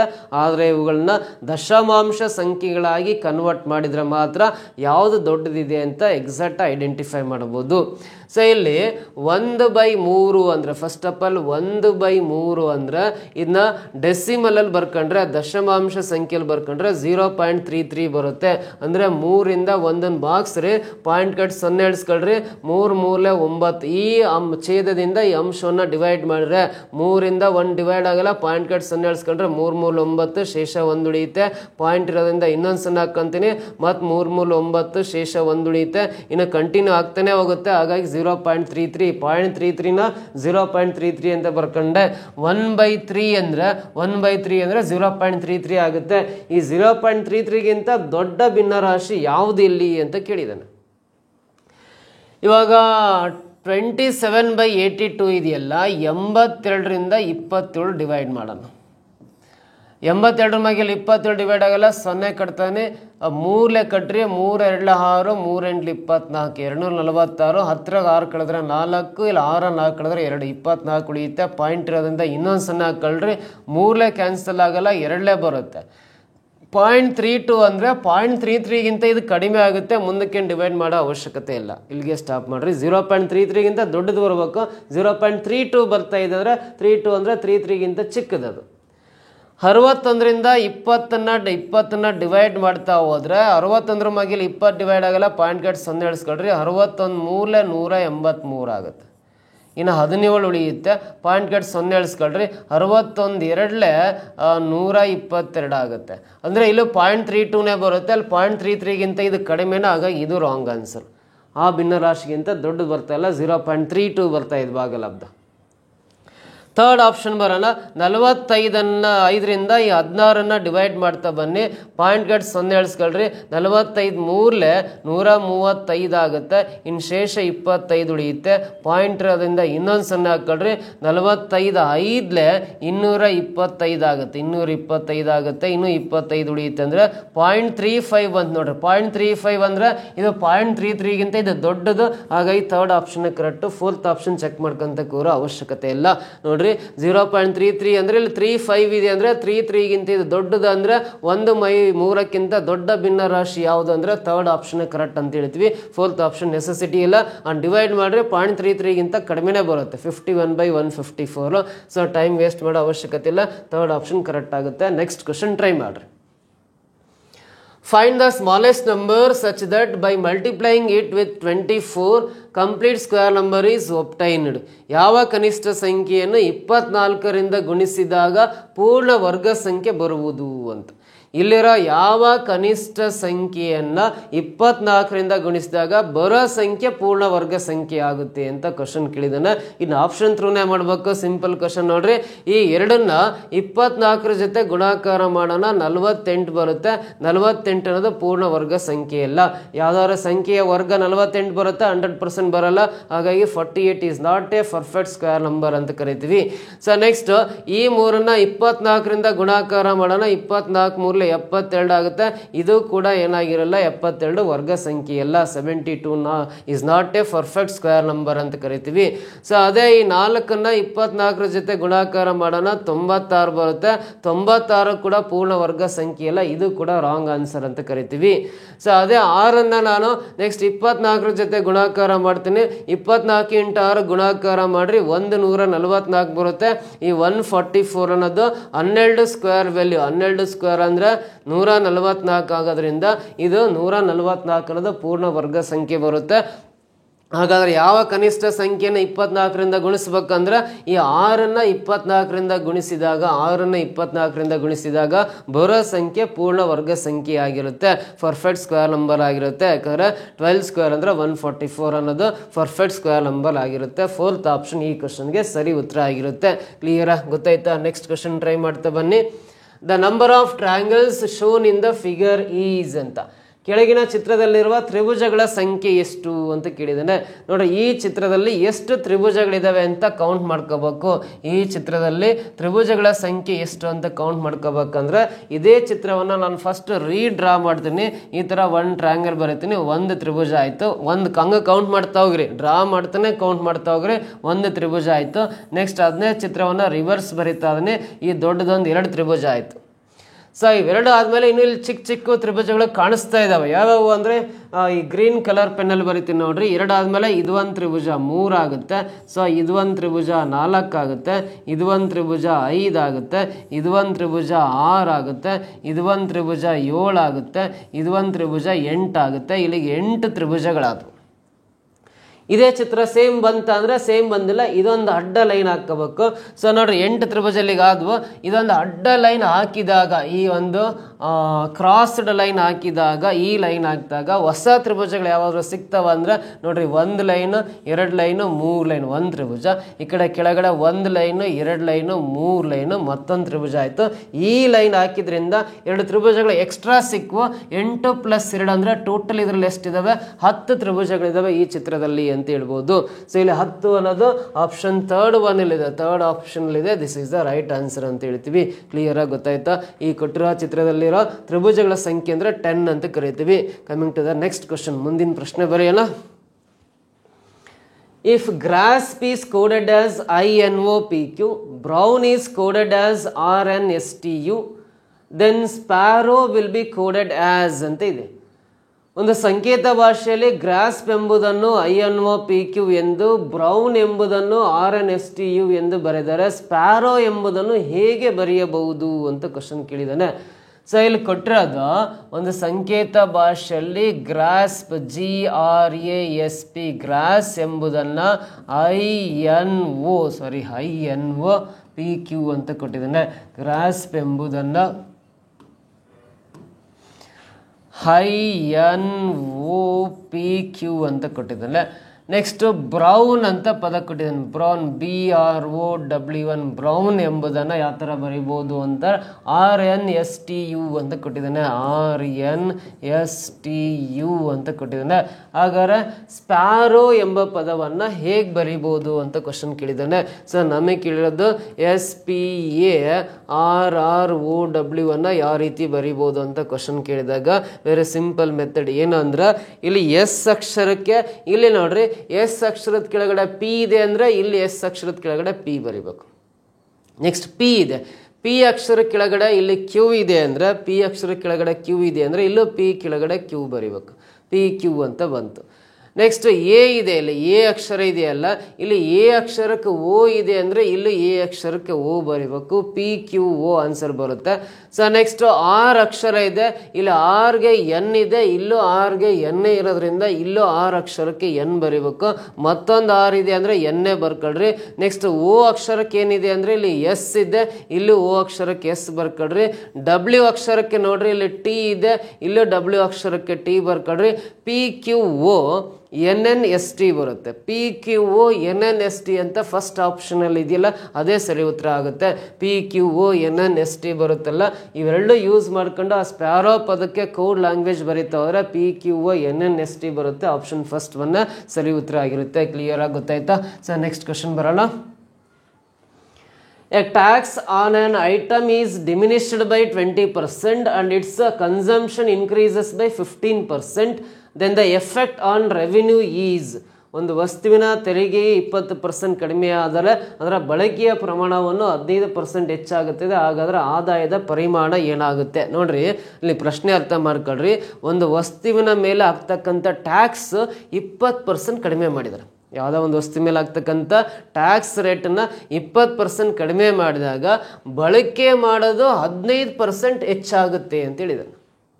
ಟ್ಯಾಕ್ಸನ್ನು ಪರ್ಸೆಂಟೇಜ್ 20% ಕಡಿಮೆ ಮಾಡಿದ್ರೆ ಬಳಕೆ ಮಾಡೋ ಪ್ರಮಾಣ 15% ಜಾಸ್ತಿ ಆದರೆ ಅವಾಗ ಕಲೆಕ್ಟ್ ಆಗೋ ಒಂದು ಆದಾಯದ ಪರಿಮಾಣ ಏನಾಗುತ್ತೆ, ಈ ರೆವಿನ್ಯೂಲಿ ಏನು ಎಫೆಕ್ಟ್ ಆಗುತ್ತೆ ಅಂತ ಕ್ವಶನ್ ಕೇಳಿದ್ದಾನೆ. ರೆವಿನ್ಯೂಲಿ ಇನ್ಕ್ರೀಸ್ ಆಗುತ್ತಾ ಡಿಕ್ರೀಸ್ ಆಗುತ್ತಾ? ಇನ್ಕ್ರೀಸ್ ಆಗೋದಾದ್ರೆ ಎಷ್ಟು ಪರ್ಸೆಂಟು, ಡಿಕ್ರೀಸ್ ಆಗೋದಾದ್ರೆ ಎಷ್ಟು ಪರ್ಸೆಂಟ್ ಡಿಕ್ರೀಸ್ ಆಗುತ್ತೆ ಅಂತ ಕಂಡುಹಿಡಿಬೇಕು. ಈ ಕ್ವಶನ್ಗೆ ಸಿಂಪಲ್ ಸೊಲ್ಯೂಷನ್ ಅಂದರೆ so x plus y plus x y by 100 ಅಂತ ಒಂದು ಕಂಡೀಷನ್ ಯೂಸ್ ಮಾಡ್ಕೊಂಡ್ರೆ ಈ ರೀತಿಯಾದ ಪ್ರಶ್ನೆಗಳಿಗೆ ಸುಲಭವಾಗಿ ಆನ್ಸರ್ ನಾವು ಕಂಡುಹಿಡಿತಾ ಬರ್ಬೋದು. ಸೊ ಇಲ್ಲಿ ಒಂದು ವಸ್ತುವಿನ ತೆರಿಗೆ 20% ಕಡಿಮೆಯಾದರೆ ಅಂತ ಕೊಟ್ಟಿರೋದ್ರಿಂದ ಎಕ್ಸ್ ಇರತ್ರ -20 ಬರಿಬೇಕು. ಯಾಕಂದ್ರೆ ಕಡಿಮೆ ಅಂತ ಇದೆ, ಡಿಮಿನಿಷ್ಡ್ ಅಂತ ಇಂಗ್ಲೀಷಲ್ಲಿ ಇದೆ ಅಂದರೆ ಡಿಕ್ರೀಸಸ್ ಅಂತ ಅರ್ಥ. ಎಕ್ಸ್ ಇರತ್ರ -20 ಬರಿಬೇಕು. ಅದರ ಬಳಕೆಯ ಪ್ರಮಾಣವು 15% ಹೆಚ್ಚಾಗುತ್ತೆ ಅಂತ ಕೊಟ್ಟಾಗ ವೈದ ಹತ್ರ +15, ಅಲ್ಲಿ ಪ್ಲಸ್ ಆಗ್ತಾ ಇದ್ರೆ ಅದು +15 ಅಂತಾನೆ ಅರ್ಥ. ಇಲ್ಲಿ ಎಲ್ಲಿ ಎಕ್ಸ್ ಇರುತ್ತೆ ಅಲ್ಲಿ -20 ಬರ್ಕೊಳ್ರಿ, ವೈದ ಹತ್ರ 15 ಹಾಕ್ರಿ. ಎಕ್ಸ್ ಅಂದ್ರೆ -20 ಪ್ಲಸ್ ವೈ ಅಂದ್ರೆ 15, ಈ ಪ್ಲಸ್ ಆಗಿ ಅಲ್ಲಿ ಎಕ್ಸ್ ಅಂದ್ರೆ -20, ಇಲ್ಲೇನಾದ್ರೆ 8 ಚಿಹ್ನೆ ಹಾಕಿ ವೈ ಅಂದ್ರೆ 15 ಡಿವೈಡ್ ಬೈ ಕೆಳಗಡೆ 100 ಹಾಕೊಂಡು ಸಿಂಪ್ಲಿಫೈ ಮಾಡ್ಕೋಬೇಕು. -20 ಪ್ಲಸ್ 15 ಅಂದರೆ ಎಷ್ಟಾಗುತ್ತೆ ಅಂದರೆ -20 ಪ್ಲಸ್ 15 ಅಂದರೆ -5 ಆಗುತ್ತೆ. ಇಲ್ಲಿ ಪ್ಲಸ್ ಇಂಟು ಮೈನಸ್ ಬರೀತೀನಿ. 20 1 25 100, 5 1 5 3 15 ಕ್ಯಾನ್ಸಲ್ ಆಗಿ 3 ಇಂಟು 1 3 ಬರುತ್ತೆ. -5 -3 ಅಂದರೆ ಟೋಟಲಿ -8 ಆಗುತ್ತೆ. ನೆಗೆಟಿವ್ ಸೈನ್ ಬಂದಿದೆ ಅಂದರೆ 8% ಡಿಕ್ರೀಸ್ ಆಗುತ್ತೆ. ರೆವಿನ್ಯೂ ಡಿಕ್ರೀಸಸ್ ಬೈ 8% ಅಂತ ಬರೀತೀವಿ. ಅಂದರೆ 8% ಕಡಿಮೆ ಆಗುತ್ತೆ ಅಂತ ಅರ್ಥ. ಕನ್ನಡದಲ್ಲಿ 8% ಕಡಿಮೆ ಆಗುತ್ತೆ, 8% ಡಿಕ್ರೀಸಸ್ ಅಂತ ಹೇಳ್ತೀವಿ. ಸೊ ಡಿಕ್ರೀಸ್ಡ್ ಬೈ 8% ಅಂತ ಇದೆಯಲ್ಲ ಆಪ್ಷನ್ ಥರ್ಡ್ ಒನ್, ಇದು ಸರಿ ಉತ್ತರ ಆಗುತ್ತೆ. ಅಂದ್ರೆ ರೆವಿನ್ಯೂ ಆದಾಯದ ಪರಿಮಾಣ ಏನಾಗುತ್ತೆ, ಪ್ರಮಾಣ 8% ಕಡಿಮೆ ಆಗಿರುತ್ತೆ. ಯಾವಾಗ ಅಂದ್ರೆ ಒಂದು ವಸ್ತುವಿನ ತೆರಿಗೆಯನ್ನು 20% ಕಡಿಮೆ ಮಾಡಿದ್ಕೆ ಬಳಕೆ ಪ್ರಮಾಣ 15% ಹೆಚ್ಚಾದಾಗ ಟೋಟಲ್ ಕಲೆಕ್ಟ್ ಆಗೋ ರೆವಿನ್ಯೂಲ್ಲಿ ಆ 8% ಕಡಿಮೆ ಆಗಿರುತ್ತೆ ಅಂತ ಅರ್ಥ. ಆಪ್ಷನ್ ಥರ್ಡ್ ಒನ್ ಇದಕ್ಕೆ ಸರಿ ಉತ್ತರ ಆಗಿರುತ್ತೆ. ಕ್ಲಿಯರಾ? ನೆಕ್ಸ್ಟ್ ಕ್ವಶನ್ ಟ್ರೈ ಮಾಡ್ತಾ ಬನ್ನಿ. ಕೊಟ್ಟಿರುವ ಚಿತ್ರದಲ್ಲಿ ವೃತ್ತವು ಶ್ರೀಮಂತ ಜನರನ್ನು, ನೋಡ್ರಿ ವೃತ್ತ ಇದೆಯಲ್ಲ ಇದು ಶ್ರೀಮಂತ ಜನರನ್ನ ಇಂಡಿಕೇಟ್ ಮಾಡುತ್ತೆ. ಸೊ ರಿಚ್ ಪೀಪಲ್ ಅಂತ ಕರಿತೀವಿ ಇಂಗ್ಲಿಷಲ್ಲಿ, ರಿಚ್ ಪೀಪಲ್ ಅನ್ನ ರೆಪ್ರೆಸೆಂಟ್ ಮಾಡುತ್ತೆ. ಸೊ ರಿಚ್ ಪೀಪಲ್ ಅಂತ ಕೊಟ್ಟಿದ್ದಾನೆ. ಆಯತವು ಕಷ್ಟಪಟ್ಟು ಕೆಲಸ ಮಾಡುವವರನ್ನು, ಈ ಆಯತ ಇದೆಯಲ್ಲ ಕಷ್ಟಪಟ್ಟು ಕೆಲಸ ಮಾಡುವವರನ್ನ ರೆಪ್ರೆಸೆಂಟ್ ಮಾಡುತ್ತೆ. ಕಷ್ಟಪಟ್ಟು ಕೆಲಸ ಮಾಡುವವರನ್ನ ಆಯತ ತೋರಿಸುತ್ತೆ. ಹಾರ್ಡ್ ವರ್ಕಿಂಗ್ ಪೀಪಲ್ ಅನ್ನ ರೆಪ್ರೆಸೆಂಟ್ ಮಾಡುತ್ತೆ. ಹಾರ್ಡ್ ವರ್ಕಿಂಗ್ ಪೀಪಲ್ ಅನ್ನ ರೆಪ್ರೆಸೆಂಟ್ ಮಾಡುತ್ತೆ ಆಯತ, ರೆಕ್ಟ್ಯಾಂಗಲ್. ಆಮೇಲೆ ತ್ರಿಭುಜವು ಗ್ರಾಮೀಣ ಜನರನ್ನ ಸೂಚಿಸುತ್ತದೆ.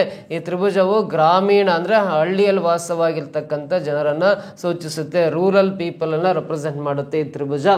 ಸೊ ಹಾಗಾದ್ರೆ ಯಾವುದು ಗ್ರಾಮೀಣ ಪ್ರದೇಶದ ಕಷ್ಟಪಟ್ಟು ಕೆಲಸ ಮಾಡುವ ಬಡವರನ್ನು ಸೂಚಿಸುತ್ತದೆ ಅಂತ ಇದೆ. ಸೊ ಯಾವುದು ಗ್ರಾಮೀಣ ಪ್ರದೇಶದ ಕಷ್ಟಪಟ್ಟು ಕೆಲಸ ಮಾಡುವ ಬಡವರನ್ನು ಸೂಚಿಸುತ್ತದೆ ಅಂತ ಕೇಳಿದ್ದೇನೆ. ಇಲ್ಲಿ ಬಡವರನ್ನು ಅಂತಿದೆ, ಇಂಗ್ಲಿಷಲ್ಲಿ ಪೂರ್ ಪೀಪಲ್ ಅಂತ ಕೊಟ್ಟಿದ್ದಾನೆ.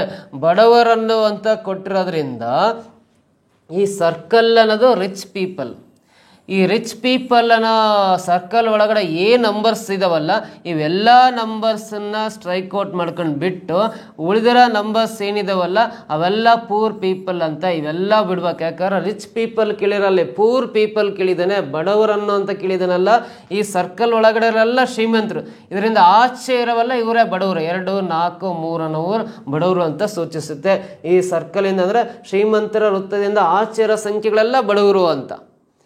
ಸೊ ಹಾಗಾದ್ರೆ ಅವು ಬಡವರು ಯಾರಾಗಿರ್ಬೇಕು ಅಂದರೆ ಗ್ರಾಮೀಣ ಪ್ರದೇಶದಲ್ಲಿ ವಾಸವಾಗಿರ್ಬೇಕಂದ್ರೆ ಈ 3 ಸಂಖ್ಯೆಗಳು ತ್ರಿಭುಜದ ಒಳಗಡೆ ಇರಬೇಕು. ಬಟ್ ಇಲ್ಲಿ ತ್ರಿಭುಜದ ಒಳಗಡೆ 3 ಇಲ್ಲ ಅಂದರೆ ಇದು ರಾಂಗ್. ಯಾಕಂದರೆ ಆ ಗ್ರಾಮೀಣ ಪ್ರದೇಶದಲ್ಲಿಲ್ಲ, ಗ್ರಾಮೀಣದಿಂದ ಆಚೆ ಇದನ್ನು 3. ಆಮೇಲೆ ಕಷ್ಟಪಟ್ಟು ಕೆಲಸ ಮಾಡ್ಬೇಕಂದ್ರೆ ಇವೆರಡು ಸಂಖ್ಯೆಗಳಲ್ಲಿ ಇವರು ಗ್ರಾಮೀಣ ಪ್ರದೇಶದಲ್ಲಿ ಮಾತ್ರ ಇದೆ. 4 ಅನ್ನೋದು ತ್ರಿಭುಜದ ಒಳಗಡೆ ಇದೆ ಅಂದರೆ ಗ್ರಾಮೀಣ ಪ್ರದೇಶದವರು ಅಂತ. ಆಮೇಲೆ ಈ ಆಯತದ ಒಳಗಡೆ 4 ಕಾಣಿಸ್ತಾ ಇದೆ ಅಂದರೆ ಕಷ್ಟಪಟ್ಟು ಕೆಲಸ ಮಾಡ್ತದಾನೆ ಅಂತ. ಈ 4 ಅನ್ನೋದು ಇದಕ್ಕೆ ಆನ್ಸರ್ ಆಗುತ್ತೆ, ಎರಡೂ ಕೂಡ ಆಗಿರಲ್ಲ. ಯಾಕಂದ್ರೆ 4 ತ್ರಿಭುಜದ ಒಳಗಡೆ ಕಾಣಿಸ್ತಾ ಇದೆ ಅಂದರೆ ಗ್ರಾಮೀಣ ಪ್ರದೇಶದ ಜನ ಅಂತ. ಈ ಆಯತದೊಳಗಡೆ 4 ಕಾಣಿಸ್ತಾ ಇದೆ ಅಂದರೆ ಕಷ್ಟಪಟ್ಟು ಕೆಲಸ ಮಾಡ್ತದಾನೆ ಅಂತ. ನೋಡಿ, ಕಷ್ಟಪಟ್ಟು ಕೆಲಸ ಮಾಡುವ ಗ್ರಾಮೀಣ ಪ್ರದೇಶದಲ್ಲಿರುವ ಬಡವರನ್ನು ಸೂಚಿಸೋ ಸಂಖ್ಯೆ ಯಾವುದು? 4 ಅನ್ನೋದು ರೆಪ್ರೆಸೆಂಟ್ ಮಾಡುತ್ತೆ. ಇಲ್ಲಿ ಆಪ್ಷನ್ 3 1 ಇದು ಸರಿ ಉತ್ತರ ಆಗಿರುತ್ತೆ. ಕ್ಲಿಯರ್ ಆಗಿ ಗೊತ್ತಾಯ್ತಾ? ಈ ಕ್ವಶನ್ ಆಪ್ಷನ್ ಸೊಲ್ಯೂಷನ್ ಬರ್ಕೊಂಡು ನೆಕ್ಸ್ಟ್ ಕ್ವಶನ್ ಟ್ರೈ ಮಾಡ್ತಾ ಬನ್ನಿ. The maximum possible number of Sundays in 3 consecutive calendar months is ಅಂತ ಇದೆ. 3 ಕ್ರಮಾನುಗತ ಕ್ಯಾಲೆಂಡರ್ ತಿಂಗಳುಗಳಲ್ಲಿ ಬರುವ ಅತ್ಯಧಿಕ ಭಾನುವಾರಗಳ ಸಂಖ್ಯೆ ಎಷ್ಟು ಅಂತ ನೋಡ್ರಿ. ಫಸ್ಟ್ ಆಫ್ ಆಲ್ 3 ಕಂಟಿನ್ಯೂಸ್ ಆಗಿ ಇರೋ ತಿಂಗಳುಗಳು ತಗೊಂಡು ಅದರಲ್ಲಿ ಅತ್ಯಧಿಕ ಭಾನುವಾರಗಳ ಸಂಖ್ಯೆ ಎಷ್ಟು ಬರ್ಬೋದು ಅಂತ ಕೇಳಿದಾನೆ. ಅಂದ್ರೆ ನಾವು ಅತಿ ಹೆಚ್ಚು ದಿನಗಳನ್ನು ಹೊಂದಿರೋ ಕ್ಯಾಲೆಂಡರ್ಸ್ ಬರ್ಕೋಬೇಕು. ಫಾರ್ ಎಕ್ಸಾಂಪಲ್ ನೋಡ್ರಿ, ಜುಲೈಯಲ್ಲಿ 31 ದಿನ ಇರ್ತಾವೆ, ಆಗಸ್ಟಲ್ಲೂ 31 ದಿನ ಇರ್ತಾವೆ. ಸೊ ಇವು ಅತ್ಯಧಿಕ ದಿನಗಳು. ಜುಲೈ ಆಗಸ್ಟಲ್ಲಿ 2 ಕಂಟಿನ್ಯೂಸ್ ಮಂತ್ಸಲ್ಲಿ 31 ಡೇಸೇ ಇರ್ತಾವೆ. ಜುಲೈ ಆಗಸ್ಟ್ ಆದಮೇಲೆ ಸೆಪ್ಟೆಂಬರಲ್ಲಿ 30 ಇರ್ತಾವೆ. ಜುಲೈ ಆಗಸ್ಟ್ ಸೆಪ್ಟೆಂಬರ್ ಆದರೂ ತಗೋಬೋದು, ಅಥವಾ ಜೂನ್ ಜುಲೈ ಆಗಸ್ಟ್ ಆದರೂ ತಗೋಬೋದು. ಸೊ ನೋಡ್ರಿ, ಜೂನ್ ತಿಂಗಳಲ್ಲಿ ಜುಲೈ ತಿಂಗಳು ಅಥವಾ ಆಗಸ್ಟ್ ತಿಂಗಳು, ಈ 3 ತಿಂಗಳು ತಗೊಂಡ್ರೆ ಈ 3 ತಿಂಗಳಲ್ಲಿ ಅತ್ಯಧಿಕ ದಿನಗಳಿರ್ತವೆ. ಅಥವಾ ಜುಲೈ ಆಗಸ್ಟ್ ಸೆಪ್ಟೆಂಬರ್ ತಗೊಂಡಾಗ ಆ 3 ತಿಂಗಳಲ್ಲಿ ಅತ್ಯಧಿಕ ದಿನಗಳಿರ್ತವೆ. ಸೊ ಜೂನ್ ತಿಂಗಳಲ್ಲಿ 30 ಡೇಸ್ ಇರ್ತವೆ, ಜುಲೈ ತಿಂಗಳಲ್ಲಿ 31 ಡೇಸ್ ಇರ್ತವೆ, ಆಗಸ್ಟ್ ತಿಂಗಳಲ್ಲಿ 31 ಡೇಸ್ ಇರ್ತವೆ. ಈ 3 ತಿಂಗಳಿಂದ ಸೇರಿ ಟೋಟಲ್ 92 ದಿನಗಳಿರ್ತವೆ, 92 ಡೇಸ್ ಇರ್ತವೆ. ಸೊ 3 ಕ್ರಮಾನುಗತ ಕಂಟಿನ್ಯೂಸ್ ಆಗಿರೋ 3 ತಿಂಗಳೇ ಇರ್ಬೇಕು. ಮತ್ತು ಯಾವ ಬೇಕಾವು ಮನಸ್ಸಿಗೆ ಬಂದ್ರೆ ಬರ್ಕೊಳಂಗಿಲ್ಲ. 3 ಕಂಟಿನ್ಯೂಸ್ ಇರೋ ತಿಂಗಳುಗಳು ಬರ್ಕೊಂಡು ಈ 3 ತಿಂಗಳುಗಳಲ್ಲಿ ಸೇರಿ 92 ದಿನ ಆಗುತ್ತೆ. ಈ 92 ದಿನದಲ್ಲಿ ಎಷ್ಟು ಭಾನುವಾರಗಳು ಸಿಗ್ತವೆ ಅಂತ ಕೇಳಿದಾನೆ, ಎಷ್ಟು ಸಂಡೇಸ್ ಸಿಗ್ತವೆ ಅಂತ ಕೇಳಿದಾನೆ, ಭಾನುವಾರಗಳ ಸಂಖ್ಯೆ ಎಷ್ಟಾಗಿರುತ್ತೆ ಅಂತ ಕೇಳಿದಾನೆ. ಅಂದರೆ ಜೂನ್ 1ನೇ ತಾರೀಕು ಭಾನುವಾರ ಆಗಿದೆ ಅಂದರೆ 1ಕ್ಕೆ 7 ಕೂಡಿದಾಗ 8ನೇ ತಾರೀಕು ಭಾನುವಾರ ಆಗುತ್ತೆ. 8ಕ್ಕೆ 7 ಕೂಡ್ರಿ 15ನೇ ತಾರೀಕು ಭಾನುವಾರ ಆಗುತ್ತೆ. 15ಕ್ಕೆ 7 ಕೂಡಿದಾಗ 2ನೇ ತಾರೀಕು ಭಾನುವಾರ ಆಗುತ್ತೆ. 22ಕ್ಕೆ 7 ಕೂಡಿದಾಗ 29ನೇ ತಾರೀಕು ಭಾನುವಾರ ಆಗಿರುತ್ತೆ. ಜೂನ್ ತಿಂಗಳಲ್ಲಿ 1ನೇ ತಾರೀಕು ಭಾನುವಾರ ಆಗಿದ್ದಾರೆ. 1ಕ್ಕೆ 7 ಕೂಡಿದಾಗ 8 ಭಾನುವಾರ, 15 ಭಾನುವಾರ, 22 ಭಾನುವಾರ, 29 ಭಾನುವಾರ. ಜೂನ್ 29 ಭಾನುವಾರ ಆದಮೇಲೆ ಜೂನ್ 30ನೇ ತಾರೀಕು ಸೋಮವಾರ ಆಗಿರುತ್ತೆ. ಸೊ ನೆಕ್ಸ್ಟ್ 30ನೇ ತಾರೀಕು ಆಮೇಲೆ ಮುಗೀತು. ಜುಲೈ 1ನೇ ತಾರೀಕು ಮಂಗಳವಾರ ಆಗಿರುತ್ತೆ. 1ನೇ ತಾರೀಕು ಮಂಗಳವಾರ, 2ನೇ ತಾರೀಕು ಬುಧವಾರ, 3ನೇ ತಾರೀಕು ಗುರುವಾರ, 4ನೇ ತಾರೀಕು ಶುಕ್ರವಾರ, 5ನೇ ತಾರೀಕು ಶನಿವಾರ, 6ನೇ ತಾರೀಕು ಭಾನುವಾರ ಆಗುತ್ತೆ. ಸೊ ಜುಲೈ ತಿಂಗಳ 6ನೇ ತಾರೀಕು ಭಾನುವಾರ, 6ಕ್ಕೆ 7 ಕೂಡಿದ್ರೆ 13ನೇ ತಾರೀಕು ಭಾನುವಾರ, 13ಕ್ಕೆ 7 ಕೂಡಿದ್ರೆ 20ನೇ ತಾರೀಕು ಭಾನುವಾರ, 20ಕ್ಕೆ 7 ಕೂಡಿದಾಗ 27ನೇ ತಾರೀಕು ಭಾನುವಾರ. ಜುಲೈ ತಿಂಗಳಲ್ಲಿ 4 ಭಾನುವಾರಗಳು ಸಿಗ್ತಾವೆ. ಸೊ 28, 29, 30. ಜುಲೈ 28, 29, 30, 31. 27ನೇ ತಾರೀಕು ಭಾನುವಾರ ಆದಮೇಲೆ ನೆಕ್ಸ್ಟ್ 4 ಕಂಟಿನ್ಯೂಸ್ ಡೇಸ್. ಭಾನುವಾರ ಆದಮೇಲೆ ಇದು ಸೋಮವಾರ ಆಗಿರುತ್ತೆ, ಇದು ಮಂಗಳವಾರ ಆಗಿರುತ್ತೆ, ಇದು ಬುಧವಾರ ಆಗಿರುತ್ತೆ, ಇದು ಗುರುವಾರ ಆಗಿರುತ್ತೆ. ಸೊ ಹಾಗಾದ್ರೆ ಆಗಸ್ಟ್ 1ನೇ ತಾರೀಕು ಶುಕ್ರವಾರ. 2ನೇ ತಾರೀಕು ಶನಿವಾರ, 3ನೇ ತಾರೀಕು ಭಾನುವಾರ, 1ನೇ ತಾರೀಕು ಶುಕ್ರವಾರ, 2ನೇ ತಾರೀಕು ಶನಿವಾರ, 3ನೇ ತಾರೀಕು ಭಾನುವಾರ. ಆಗಸ್ಟ್ 3ನೇ ತಾರೀಕು ಭಾನುವಾರ ಬರುತ್ತೆ. 3ಕ್ಕೆ 7 ಕೂಡಿದಾಗ 10ನೇ ತಾರೀಕು ಭಾನುವಾರ ಬರುತ್ತೆ. 10ಕ್ಕೆ 7 ಕೂಡಿದಾಗ 17ನೇ ತಾರೀಕು ಭಾನುವಾರ. 17ಕ್ಕೆ 7 ಕೂಡಿದಾಗ 24ನೇ ತಾರೀಕು ಭಾನುವಾರ. 24ಕ್ಕೆ 7 ಕೂಡಿದಾಗ 31ನೇ ತಾರೀಕು ಭಾನುವಾರ ಸಿಗುತ್ತೆ. ಸೊ ಹಾಗಾದರೆ ಜುಲೈ 31ನೇ ತಾರೀಕೆ ಲಾಸ್ಟು. ಇವೆಲ್ಲ ಕೂಡ್ರಿ ಜೂನ್ ತಿಂಗಳಲ್ಲಿ 5 ಭಾನುವಾರ ಸಿಗ್ತಾವೆ. ಆಗಸ್ಟ್ ತಿಂಗಳಲ್ಲೂ 5 ಭಾನುವಾರ ಸಿಗ್ತವೆ. 5, 5, 10. ಜುಲೈ ತಿಂಗಳಲ್ಲಿ 4 ಭಾನುವಾರ ಸಿಗ್ತವೆ. ಟೋಟಲಿ ಸಿಗೋ ಭಾನುವಾರಗಳ ಸಂಖ್ಯೆ ಅಂದರೆ 14 ಭಾನುವಾರಗಳು ಸಿಗ್ತವೆ. ಅತ್ಯಧಿಕ ಭಾನುವಾರಗಳ ಸಂಖ್ಯೆ ಅಂದರೆ ಆ 3 ತಿಂಗಳಿಂದ ಸೇರಿ ಟೋಟಲಿ 14 ಭಾನುವಾರಗಳು ಸಿಗ್ತವೆ. ಆಪ್ಷನ್ ಫಸ್ಟ್ ಒಂದೇ ಸರಿ ಉತ್ತರ ಆಗುತ್ತೆ. 14 ಭಾನುವಾರಗಳು ಸಿಗ್ತವೆ ಅಂತ ಹೇಳ್ಬೋದು. 7 × 7 ನೋಡ್ರಿ 14 ಈ ಥರನೇ ಮಾಡ್ಬೇಕು. ನಾವು ಇದನ್ನು 7ರಿಂದ ಡಿವೈಡ್ ಮಾಡಿದಾಗ ನಮಗೆ 13 ಆನ್ಸರ್ ಬಂದ್ಬಿಡುತ್ತೆ. ಬಟ್ ಅದು ರಾಂಗ್ ಆನ್ಸರ್ ಆಗುತ್ತೆ. ಈ ಜೂನ್, ಜುಲೈ, ಆಗಸ್ಟಲ್ಲಿ 1ನೇ ತಾರೀಕಿಂದ ಸ್ಟಾರ್ಟ್ ಮಾಡಿ 1ನೇ ತಾರೀಕಿಗೆ ಭಾನುವಾರ ಆಗಿತ್ತು ಅಂದರೆ ಅತ್ಯಧಿಕ ಭಾನುವಾರಗಳ ಸಂಖ್ಯೆ ಅಂದರೆ ಟೋಟಲ್ 14 ಭಾನುವಾರ ಸಿಗ್ತವೆ. ಫಸ್ಟ್ ಆಪ್ಷನ್ ಸರಿ ಉತ್ತರ ಆಗುತ್ತೆ. ಕ್ಲಿಯರ್ ಆಗಿ ಗೊತ್ತಾಯ್ತಾ? ಸೊ ನೆಕ್ಸ್ಟ್ ಕ್ವಶನ್ ಬರೋಣ. ಎಯು ಬಿಯ ಸಹೋದರ, ಬಿಯು ಸಿಯ ಹೆಂಡತಿ, ಸಿಯು ಡಿಯ ಮಗ ಮತ್ತು ಡಿಯು ಇಯ ಹೆಂಡತಿ. ಹಾಗಾದರೆ ಬಿಗೆ ಇ ಏನಾಗಬೇಕು ಅಂತ ಕ್ವಶನ್ ಕೇಳಿದ್ದಾನೆ. ಇಲ್ಲಿ ಪ್ರಶ್ನೆ ಇಂಗ್ಲೀಷಲ್ಲಿ ಇದೆ, ಬೇಕಾದ್ರೆ ಓದ್ಕೊಳ್ರಿ. ಇದಕ್ಕೆ ಫ್ಯಾಮಿಲಿ ಟ್ರೀ ಹಾಕೊಳ್ಳೋಣ, ವಂಶವೃಕ್ಷ. ಎಯು ಬಿಯ ಸಹೋದರ ಅಂತೇಳಿದಾನೆ ಅಂದರೆ ಏನನ್ನು ಬಿಗೆ ಸಹೋದರ ಅಂದರೆ ಏನು ಪುರುಷ ಪ್ಲಸ್ ಹಾಕ್ತೀನಿ. ಇದೆಲ್ಲ ಸಿಂಗಲ್ ಲೈನ್ ಆಗಿ ಆರಾಮ್ ಮಾರ್ಕ್ ಹಾಕಿದ್ರೆ ಇವರು ಸಿಬ್ಲಿಂಗ್ಸ್, ಒಡ ಹುಟ್ಟಿದವರು ಅಂತ. ಏನನ್ನು ಬಿಗೆ ಸಹೋದರ ಅಂದರೆ ಏನು ಪುರುಷ ಪ್ಲಸ್ ಹಾಕ್ತೀನಿ. ಬಿಯು ಸಿಯ ಹೆಂಡತಿ, ಈ ಬಿ ಅನ್ನೋರು ಸಿಯ ಹೆಂಡತಿ ಆಗಿದ್ದಾರೆ ಅಂದಮೇಲೆ ಸಿ ಇಲ್ಲಿ ಬರ್ಕೊಂಡು ಹೆಂಡತಿ ಅಂದಮೇಲೆ ಇವ್ರು ಫೀಮೇಲ್ ಆಗಿರ್ತಾರೆ, ಮೈನಸ್ ಬರ್ಕೋಬೇಕು. ಸಿ ಮತ್ತು ಬಿ ಗಂಡ ಹೆಂಡತಿ ಆಗ್ತಾರೆ. ಇವ್ರು ಹೆಂಡತಿ ಅಂದಮೇಲೆ ಸಿ ಗಂಡ ಆಗಿರ್ತಾರೆ. ಸೊ ನೋಡ್ರಿ, ಡಬಲ್ ಲೈನ್ ಹಾಕಿ ಆರ ಮಾರ್ಕ್ ಹಾಕ್ಯಾರ ಇವ್ರಿಬ್ರು ಕಪಲ್ಸ್, ಗಂಡ ಹೆಂಡತಿ. ಅವ್ರೊಳಗಡೆ ರೆಕ್ಟಾಂಗಲ್ ಬಾಕ್ಸ್ ಹಾಕಿನಂದ್ರೆ ಬಿ ಮತ್ತು ಸಿ ಕಪಲ್ಸ್. ನೋಡ್ರಿ, ಎ ಮತ್ತು ಬಿ ಅಣ್ಣ ತಂಗಿ, ಬಿ ಮತ್ತು ಸಿ ಗಂಡ ಹೆಂಡತಿ ಆಗ್ತಾರೆ. ಆಮೇಲೆ ಮುಂದೆ ಹೋದ್ರಿ, ಸಿ ಯು ಡಿಯ ಮಗ. ಸಿ ಅನ್ನೋರು ಯಾರ ಮಗ ಅಂದರೆ ಡಿಗೆ ಮಗ, ಹಾಗಾಗಿ ಡಿನ ಮೇಲೆ ಬರ್ತೀನಿ. ನೋಡ್ರಿ, ಡಿಗೆ ಮಗ ಸಿ. ಆಮೇಲೆ ಡಿ ಯು ಇಯ ಹೆಂಡತಿ. ಡಿ ಅನ್ನೋರು ಯಾರ ಹೆಂಡತಿ ಅಂದರೆ ಈನ ಹೆಂಡತಿ ಅಂತೇಳಿದರೆ, ಈನ ಹೆಂಡತಿ ಅಂದಮೇಲೆ ಈ ಗಂಡ ಆಗಿರ್ತಾರೆ. ಡಿ ಮತ್ತು ಈ ಗಂಡ ಹೆಂಡತಿ. ನೋಡ್ರಿ, ಡಿ ಮತ್ತು ಈ ಗಂಡ ಹೆಂಡತಿ, ಡಿಗೆ ಮಗ ಸಿ, ಸಿನ ಹೆಂಡತಿ ಬಿ, ಬಿನ ಸಹೋದರ ಎ ಆಗಿದ್ದಾನೆ. ಇಲ್ಲಿ ಕೊಟ್ಟಿರೋ ಮಾಹಿತಿ ಪ್ರಕಾರ ಈ ರೀತಿ ವಂಶವೃಕ್ಷ ಸಿಕ್ತು, ಫ್ಯಾಮಿಲಿ ಟ್ರೀ ಸಿಕ್ತು. ಪ್ರಶ್ನೆ ಕೇಳಿರೋದು ಬಿಗೆ ಇ ಏನಾಗಬೇಕು ಅಂತ. ಈ ಬಿಗೆ ಇ ಏನಾಗಬೇಕಂದ್ರೆ ಬಿನ ಗಂಡ ಸಿ, ಸಿನ ತಂದೆ ಇ ಆಗೋದ್ರಿಂದ ಗಂಡನ ತಂದೆ ಅಂದರೆ ಹಸ್ಬೆಂಡ್ಸ್ ಫಾದರ್. ಗಂಡನ ತಂದೆಗೆ ಏನಂತ ಕರಿತೀವಿ? ಮಾವ ಅಂತ ಕರೀತಾರೆ. ಇಂಗ್ಲೀಷಲ್ಲಿ ಫಾದರ್ ಇನ್ ಲಾ ಅಂತ ಕರೀತಾರೆ. ಫಾದರ್ ಇಲ್ಲ ಅಂತ ಸೆಕೆಂಡ್ ಆಪ್ಷನಲ್ಲಿ ಇದೆ. ನೋಡ್ರಿ, ಇದು ಸರಿ ಉತ್ತರ.